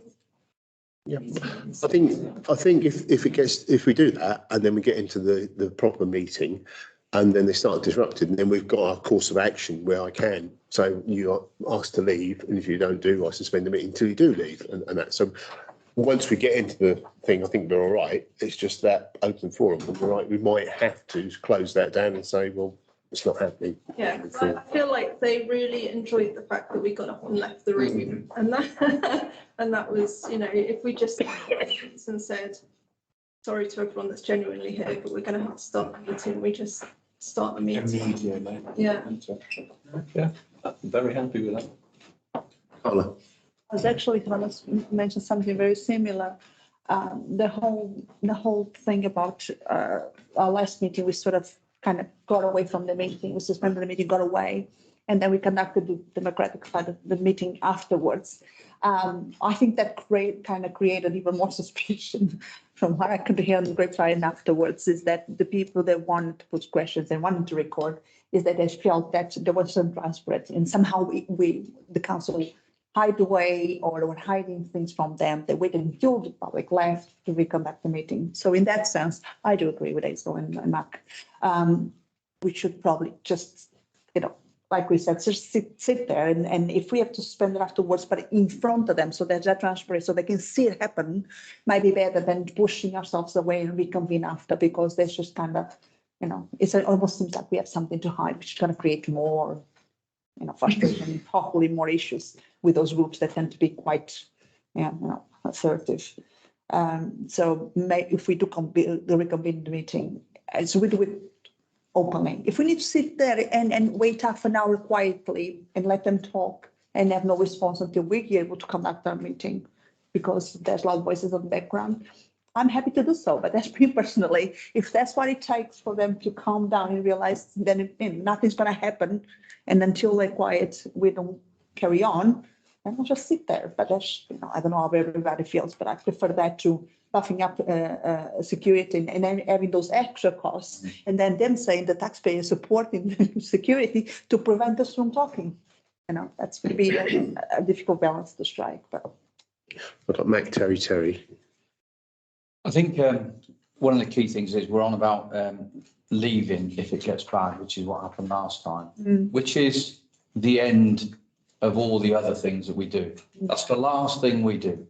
That's not the first thing we run to. We don't run away every time. No. But Terry's absolutely right. We're really transparent with this because we record our meetings in any case. Yeah. So when anybody says to us, you're running away and you're not transparent, we aren't, because we can post. We have a response to that and we are being open. So I don't think we're open to criticism. And the other point I would make about the chair hosting the questions, what I mean by that is it's not the responsibility of the chair to know the answers to everything, but everything should be directed through him. And he say, actually, you know, I agree. Councillor X could answer that better if you wouldn't mind. Or so that, you know, it's just that way it doesn't become, and we've had this in the past where they've stood up and shouted about one particular councillor and said, what about this? Not directing it at the chair. He's just vocalised. The drop of the signal does that. Sorry, there's nothing happening. I agree with that. I think the chair is being elected to be our speaker on behalf of the group, and when it comes to the public, they should be the person they address. That I agree with. Very then Terry. Yeah, just to echo what Matt said there. Full council, it is the mayor who is the chairman, and it is that person's meeting. And even when questions are directed at me, as they often are, I respond if the mayor wants me to respond. You know, I'm invited to respond or not. And I think it's important that, you know, it's whatever happens at full council, it's up to the mayor to control the running order and decide what to do.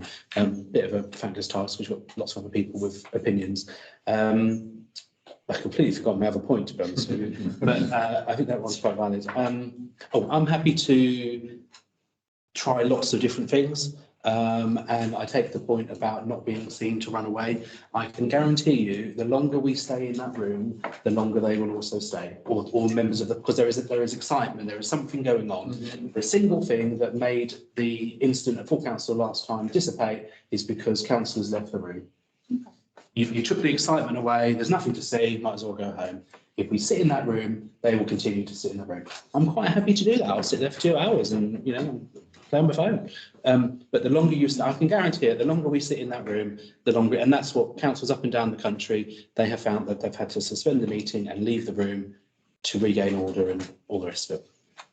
Okay. And the Matt. Well, again, I'm going to echo Terry, and I'm sorry about this. I think if we sit there and do nothing, I think it just encourages them, frankly, because what they want to do is disrupt the meeting. So as long as we're not holding a meeting and just sitting there, they're winning.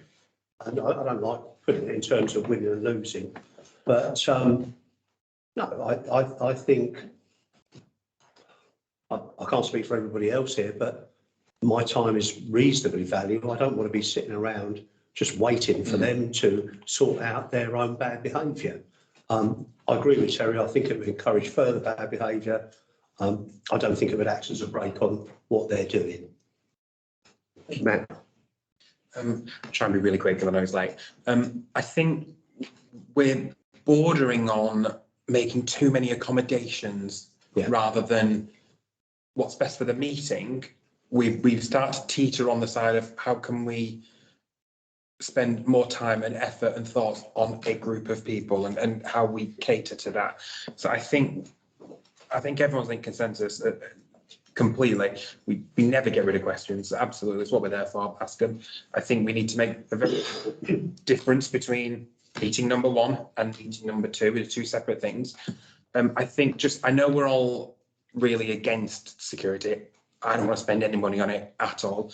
I understand the moment you add an aggressor and a defender, it's going to become an argument. It's going to be a very difficult situation. But just to bear in mind, the people who are the brunt of their attack, it's not all 18 councillors. It is a select few of us who are specifically, personally targeted with offensive and hateful and rude comments directed at us. So if we feel unsafe, we have more of a right to put in our 2 pence of, I'm a councillor, I will attend a meeting, but you have a duty of care to keep me safe at that meeting, because it's not all 18 of us who are at risk of assault. There are a smaller group of us who are, sorry, specifically. Not to make you line up, woo, but they're not going to go for 18 people. They will stand up and shout at certain members of the council. So just before we completely rule out the idea, and I'm happy to rule it out because I don't want to spend any money on this sort of thing. I want it dealt with as softly and quickly as possible. We need to bear in mind that there are people who may need protecting more than others in this council. Carla. I understand, and I fully agree that this is a democratic setting of all 18 councils that feel safe to be able to exercise the duties for which they've been appointed, and my priority is definitely the welfare and care of everybody. So if there's any issues with security with 2 specific members for whatever reason, then the security needs coming specifically for those occasions where it has gotten to that point, then let it be. I don't think setting up a regular security detail there just because it is full council every month is the way to go. I don't know if you're aware, but when I first came into the council, I received death threats where I put my name on the ballots as a council in my first way around. This is my second time elected, but it hasn't always been easy. And sometimes you do get targeted. It does. Sometimes you have to sort of maneuver your way around things. It's not always easy if you have different ideals or if you don't align with people's principles or manifestos, whatever it is. It's not easy to navigate those waters, and you can be targeted, and it can feel really, it's scary sometimes. I've been there, so I went through that process. So I understand that is an issue, and having the security and feeling that you are in a secure environment for me is priority. Now, from experience myself, but for others as well. But I do think it's a fine balance to strike between feeling secure and having those back measures in place in case things escalate, or having a heavy presence there that kind of puts people off reaching us as individuals and as members of the public. Chris. I mean, I'm happy to go whatever people decide. The thing that has worried me recently is the fact that the people who sit nearest the bottom end of the table, can we not look at changing the seat? So they're nice and close. What? I'm at the end. Yeah, sort of a table on the outside, of a U-shaped thing like a feeder. Worried because they might be physically attacked. I'm not. You have that separation then. I mean, West Suffolk have, when I look at them, they have a U-shaped thing. I don't know. So I'm not worried about sitting the proximity. Okay, that's all right, it's just a thought. That's what we tried. I think we're trying. So Alan just wants to comment. One of the things that we have been doing is we've been liaising with the police often. So the police actually come and see me, or I bump into them. And when they heard about, they came to see me just after the last council meeting, and they asked for the names, and we got the names of people that had been there, just I think for their interest sake. So I met with them quite recently, and it's whether I've got my notice board to actually ask them to pay a visit, to come and attend the full council meeting. And they're not there to enforce our rules. All they're there for is it's breach of the peace. That's all they're interested in.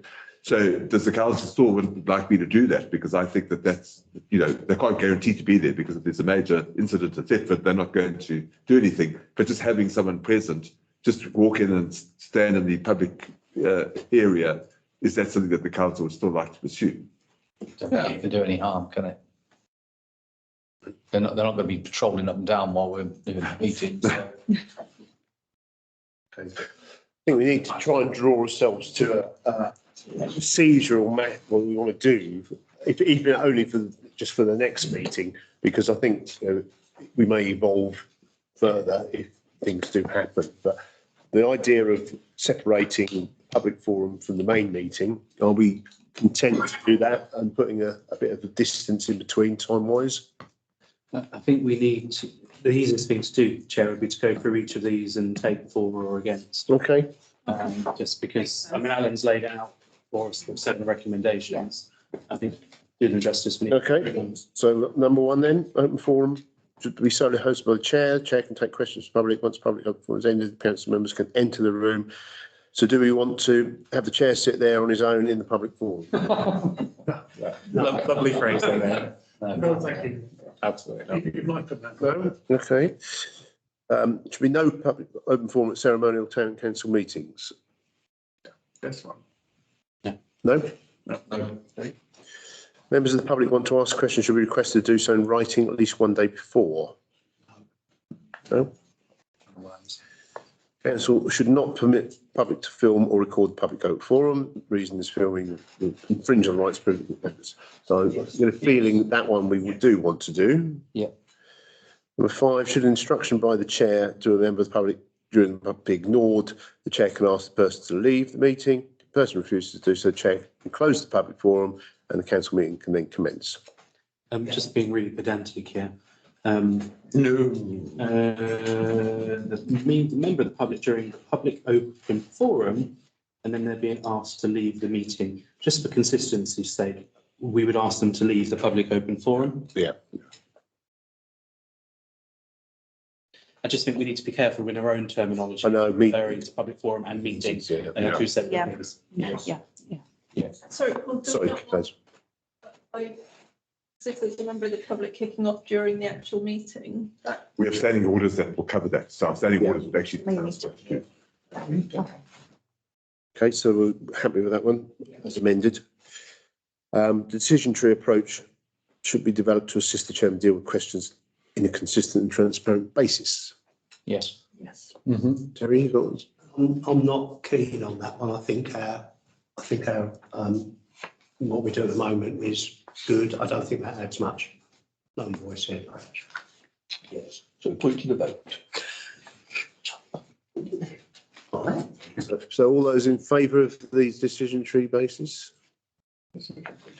I think the difficulty is with. What is it? Alan, you've been researching. You have a series of answers. Yes, you raised a valid point. I will ask the officers to investigate and we will come back to you. Or would you have more, we would like more information on that. Please will you email into the council? Or this has got nothing to do with the town council. Unfortunately, we cannot take your issue further. We recommend you go speak to Breckland or Norfolk. So you actually have a a response to them rather than just, you know, at the moment they say something and no one formally responds back to them. Then yes. Okay, so before we go there, I'm conscious we have reached the 2 hour point, Yeah. so I'm asking you to move standing orders that we may continue, because I think we're nearly through. Are we happy to move standing orders to continue? Easy. Noted, Karen? Terry? Just on this one, seeing as, you know, we've agreed that the public forum and the meeting is for the chairman to direct. I think the simplest one for the decision tree is actually it's an aid for yourself and the clerk. Yeah. Rather than us having an opinion on that, you two need to be content that you're clear on what process or decision you need to make. So I don't think we need to have a say on that, to be honest. Okay, so I think the decision tree is guidance for the chair. Yeah, and whatever you two feel is best, it's irrelevant what we think. Note.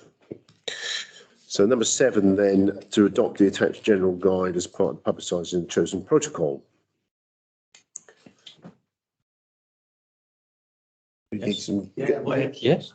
Yes. Yeah. Okay. It's just that, to me, is the separation. Do we want to have a gap between the two? It was my idea as well, wasn't it? I just think we need to make it clear, because that's where all the confusion is coming from. And from what I've seen is, well, we've been allowed to film before. Yeah. Oh, you guys film? Well, no, we don't. We film the meeting. The forum is something we don't have to allow, but we do it because we love to speak to people and hear, hopefully, different points of view and good questions or bad ones if they want. We just need to make a distinction, whether it's a 5-minute, go on top up your glasses, go and fill up your coffee cups and then sit down again. But just to make it sure there is meeting A and there is full council. They are not the same thing. Yes. We're happy with that? Yeah, a bit like Terry, you want to come in? I was going to say I'm against it for the same reason that I'm against us sitting there doing nothing. If we just sit there doing nothing, I think it's pointless. If, as Matt suggests, we go and fill up that coffee cup, have a drink, have comfort break, whatever it is, then I think it could be useful. I think it's worth trying.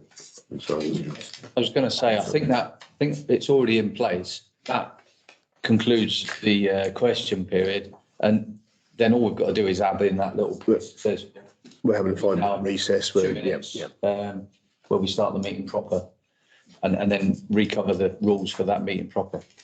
I'm all for it. I'm willing to try whatever works best, still accommodate the public participating, but it carries on the flow of without disruption. So if Matt's idea is way to go forward, by all means. Whatever works. If it doesn't work, don't put my name on it. No, but no, like I said, whether we sit there or whether we have a break, I'm open to all ideas as long as something works. We'll try it. Chris, what have you been? Yes, on certain times, there might not be any of the questions, so we can still Yeah, not exactly. have the break. Yeah. If they don't, then if nothing happens, we just don't Just carry on. Just carry on, yeah. There you go. That's the way. You happy with that then? Okay, sorry, Kate. Just one thing really quickly. What do we do to enforce the 3-minute question time? Oh, is anyone timing how? Well, I've always felt that, that sometimes you get people who are more succinct in answering questions than others, and I think you've got to give some people a little leeway. Terry. I'm happy to put the stopwatch on it. Just As long because we did have issues with the specific group we're talking about, talking on for ages and. We have in the past had questions that aren't really questions, they're speeches, which is why we reduced it from 5 minutes to 3, wasn't it? So I think it is good that we enforce it if someone's got every phone's got a. But that's just the distinction between a question and a statement, isn't it? I think the worst thing we could do is have a bell like that. Whatever happens, don't bring a bell in. Do not bring a bell in. No, that's awful. We do have threatening, it goes ding. I know. I'm planning, yeah. I've been held. Yeah. Just behind my Okay, well, I'll rely on Alan to tell me nudges of what you've had 3 minutes. Okay. All that halt there then. So 66823, combining annual town meeting with mayor making. Terry, is this coming from your side as a? Well, no, it's a number of people have mentioned that desperately don't want to sit in the Carnegie for the annual town meeting and talk to ourselves for another year. For those of you that have been here for a while, it always used to be combined and then it was separated and then nobody came to the town meeting. It was embarrassing. So the idea is to revert back to having a very distinct mayor making procedure and on the same night but separate to the annual town meeting, which saves resources because we're not taking up space in the Carnegie and staff time and all the rest of it. We're all there anyway. Actually, it's more democratic because the public are more aware of mayor making and are able to come and ask questions. Are we happy to combine? Sounds great. Question, what's the annual town meeting? What's the function of that? In theory, the chairs of each committee give a speech about the progress of the committee over the previous year and talk about what they've achieved and what they've not achieved. The public ask questions on the performance of the council and those individual committees. We've changed the format for the past 3 years, I think, and had about 6 members of the public total. What was the purpose of separating them then? I think From my time. we did have some, well, the mayor making happened and then the annual town meeting followed, I think, when it used to be. And sometimes some people were there for just the mayor making to support, you know, the mayor and the new councillors. And then you get an itchy feet because some people were bringing up quite valid questions. But because there was more people there, they thought, well, I'm here, I'll ask this question. So suddenly you had a lot more engagement. We felt that sometimes it was dragging on a little. So they decided, well, if we had an annual town meeting where the reports are read, we could invite some of the public groups in to do a presentation. So which we did. Various charities came in and did 15-minute little presentation to make people aware of it. The last couple of times we tried it, we had no audience turning up. Now, we had the usual thing, I didn't know anything about it, and it's been out there on the usual Facebook. I suspect we did have an About Thetford one of those occasions where it went out there, and it's one of those meetings that never really is of interest to the man on the street unless you know somebody who's going to be involved with it. So I think now the idea is to, because nobody was engaging it with the old format, let's bring it in-house and kill 2 birds with 1 stone, mate. I like the idea, not least as we can invite the troublemakers in and show the rest of the town what we're doing. I think one of the things that we get from town council is when we get the reports from Nick on what the town team have done. Those are really powerful presentations. You could see the amount of work they've got through. So I think that something based on that, with those different chairs being able to slip in and out of that presentation on their piece and keeping it fairly pithy is really useful because it informs everybody. You've got a good overview of the year, and that's what they want. What we tried to do was be a bit clever and change it year on year, and it didn't turn it. It turned into something it wasn't supposed to be, I think. David. Exactly that. Keep it. Bring the chair people of those committees in for very brief, not 2 sides of A4, 20-minute speech of what's happened. Not because, but That's the production in Ukraine. let's keep it brief. So the whole thing takes 20 minutes with a member of the town team leading the presentation. That's just the way I would like to see it go, not, how many committees have we got? I just wonder, Wow. that I think we need to just talk to those members of the town team whether they wish to do the lead on that. 5-minute speeches is 40 minutes on its own. Not going to be less than that. Chris. Yeah, just a question. Are we having it in the Carnegie Room this year? Because last year the mayor making was in Hillbrook and a certain group of people were invited. So there's all these good and a great turn up and civic dignitaries and stuff like that. We're going to have to move because it was really full last year, just for them. So we're going to have to look at that because if we're going to have the town meeting as well, Mm. we're going to have to switch places. Or you do it, you have your town meeting in the Carnegie and then you go to the Guildhall for your mayor making. But yeah, the mayor making last year was filled with invitees and family and that, and I would assume that you would like to make sure that you're, It's not that popular. I've done that. but it is just historically that's where we've had it. I don't like that many people. But, you know, it's in our gift if we wish to move it, but it does give a little bit more historic Okay. aspect if we have it in the guild. But I take your point, if we are going to make it aware that there is a public forum meeting, the public town meeting, you may get a lot more people want to come, and then we would have to then talk about how we're going to give people those seats. So That's right, because he wouldn't let my wife in last year, which is a bonus. Not a later this year. This is being recorded. yeah. And sent. This is being recorded. So my understanding is that we would wish to have the town meeting prior to mayor making in this instance. Is that right? The town meeting can't start before 6 p.m. in terms of legislation. Okay. So as long as it started at 6 and then you may make it at 7 o'clock, for example. So are we happy with that format? So the question that Chris has raised is that in the venue. Mm, yeah. My view would be that we stay in the Guildhall. I think we have an awful lot of invited guests like choir members and that sort of thing, so we might need to give that some thought because they obviously all take up space, but you know, we should be able to accommodate people in the large one. It's, I'd echo that. It's where we're going, it's where we're moving forward, so it would seem appropriate, wouldn't it? So that decision then is made. On to then 66923, feedback from Portuguese Embassy, Carla. Yeah, well, geez, I almost forgot there was. It's been a long meeting for everybody, so I'll try not to keep it very long. So from the invites I sent around from the councillors, very few were able to make it, which I kind of counted on because going to London, it takes a day, it's not easy, the logistics are complicated, I get it. Luckily, we had 3 people, 3 councillors of different tiers and different colours participating. So it was quite a good mix of representation, and the meeting was extremely positive.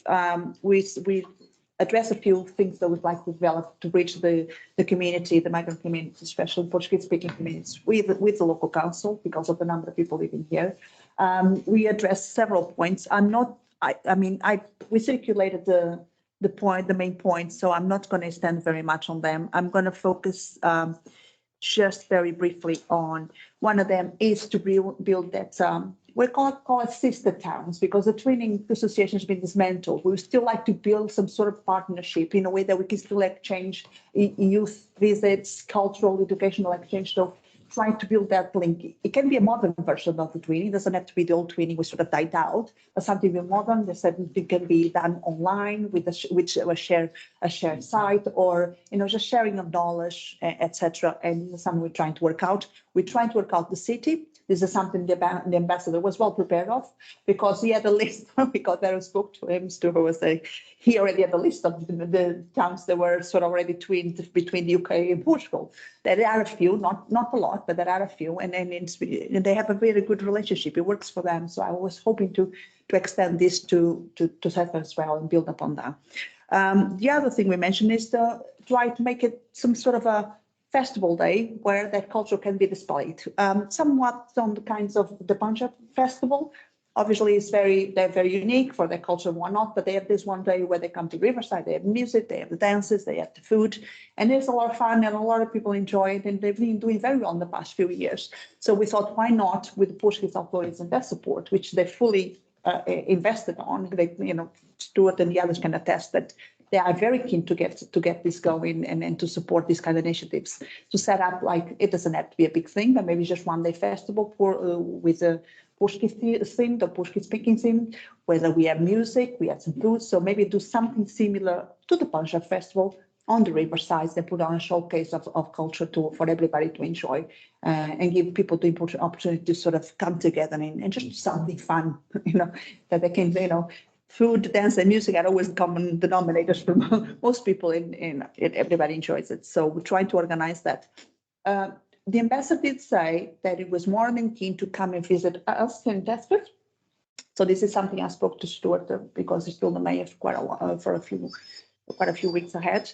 And he did say he'd like to come over. We're trying to arrange for him a date when he can come down. We were going to put him in contact. So we're trying to arrange maybe a lunch with the ambassador and a few other representatives, councillors and the mayor.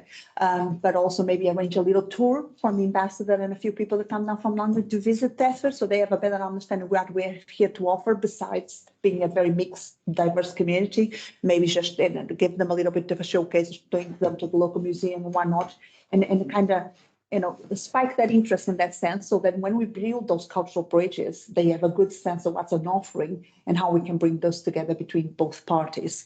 And this is just generically, these points I'm going to be addressing the Heritage meeting further ahead. I don't know if whoever is here from the Heritage Committee, but this way it gives a broad idea of what we spoke about. So next week, we're going to discuss those a bit more lengthy. The one point that I want to present forth on this one here that we discuss is that I am now part, and now I have two hats, as a councillor, but also as a part of the organizing committee, a consortium of people that came together to do a trade show. This is a fair type of expo event, is a larger scale event. There was one done before, well, two of them done before. This would be the third edition. The two previous ones were done, a smaller parallel one was done in Thetford many years ago. Then one in the Excel Centre just prior to COVID. And this brought a lot of delegates and exhibitors from Portugal, business, different types of industry, whether tourism, biomedics, real estate, all sorts of companies that wanted to export or build those relationships with the companies here, and vice versa, and get those funds from here to build business abroad as well. We are in a strategic point because Portugal is we have very good bilateral agreements between Portugal and UK post-Brexit. So whilst there's not the availability to easily trade and build those links with other countries, Portugal already have those in place. So we have we always had a very strict relationship with those two countries. So it's very easy. And it works as a gateway for the UK businesses, for local business that want to be based there, to export there. Use Portugal as a point of entry. Once they're there, they can then, cruise about the rest of Europe, basically. It gives them a point of entry. So it is interesting for them. This event, I am personally lobbying for it to come to Istanbul. And this is why I wanted to sort of present it to you guys. And more specifically, bring the organization and the head of the organization to Thetford. Actually put Thetford, we have the tech corridor, we have the logistics and the convenience. How do we sell Thetford as a destination for business and industry to invest here, particularly the ones that come from abroad, and see Norfolk, East Anglia as an attractive place to invest and to base businesses. So I'm working very hard in bringing it to East Anglia. Now, the trade show is definitely going to go ahead. We're part of the organization. I'm working with Chambers of Commerce. I'm working with the different county councils. I have a series of meetings next week, which is going to define more or else the location and the date. We were aiming for spring 25. It's very ambitious because we are talking about 300 plus stands, of which 100 roughly was their number that came from overseas the last time to London.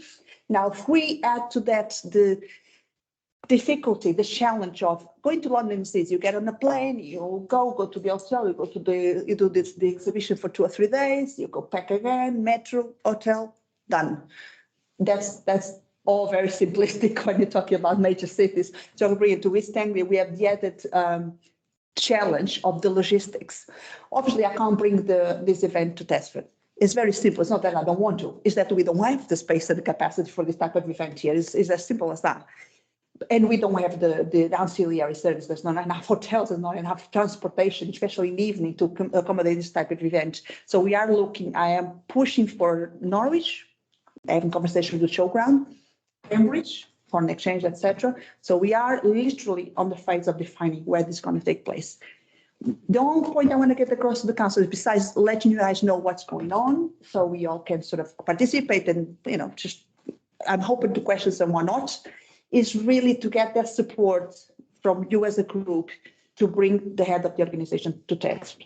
I'm trying to we are about to set up an office because this takes perhaps, if not 1 year, 2 years in the making for this type of event. It's going to be a lot of work. It's going to be a lot of few companies involved, and we're going to need the base. If I can bring it to Thetford and justify why I wanted it, why this is the strategic location to organize the event in East Anglia and in Thetford, which is in the middle of all these locations, it puts Thetford on the map for a lot of reasons, and it brings a lot of companies that do not know that we exist otherwise.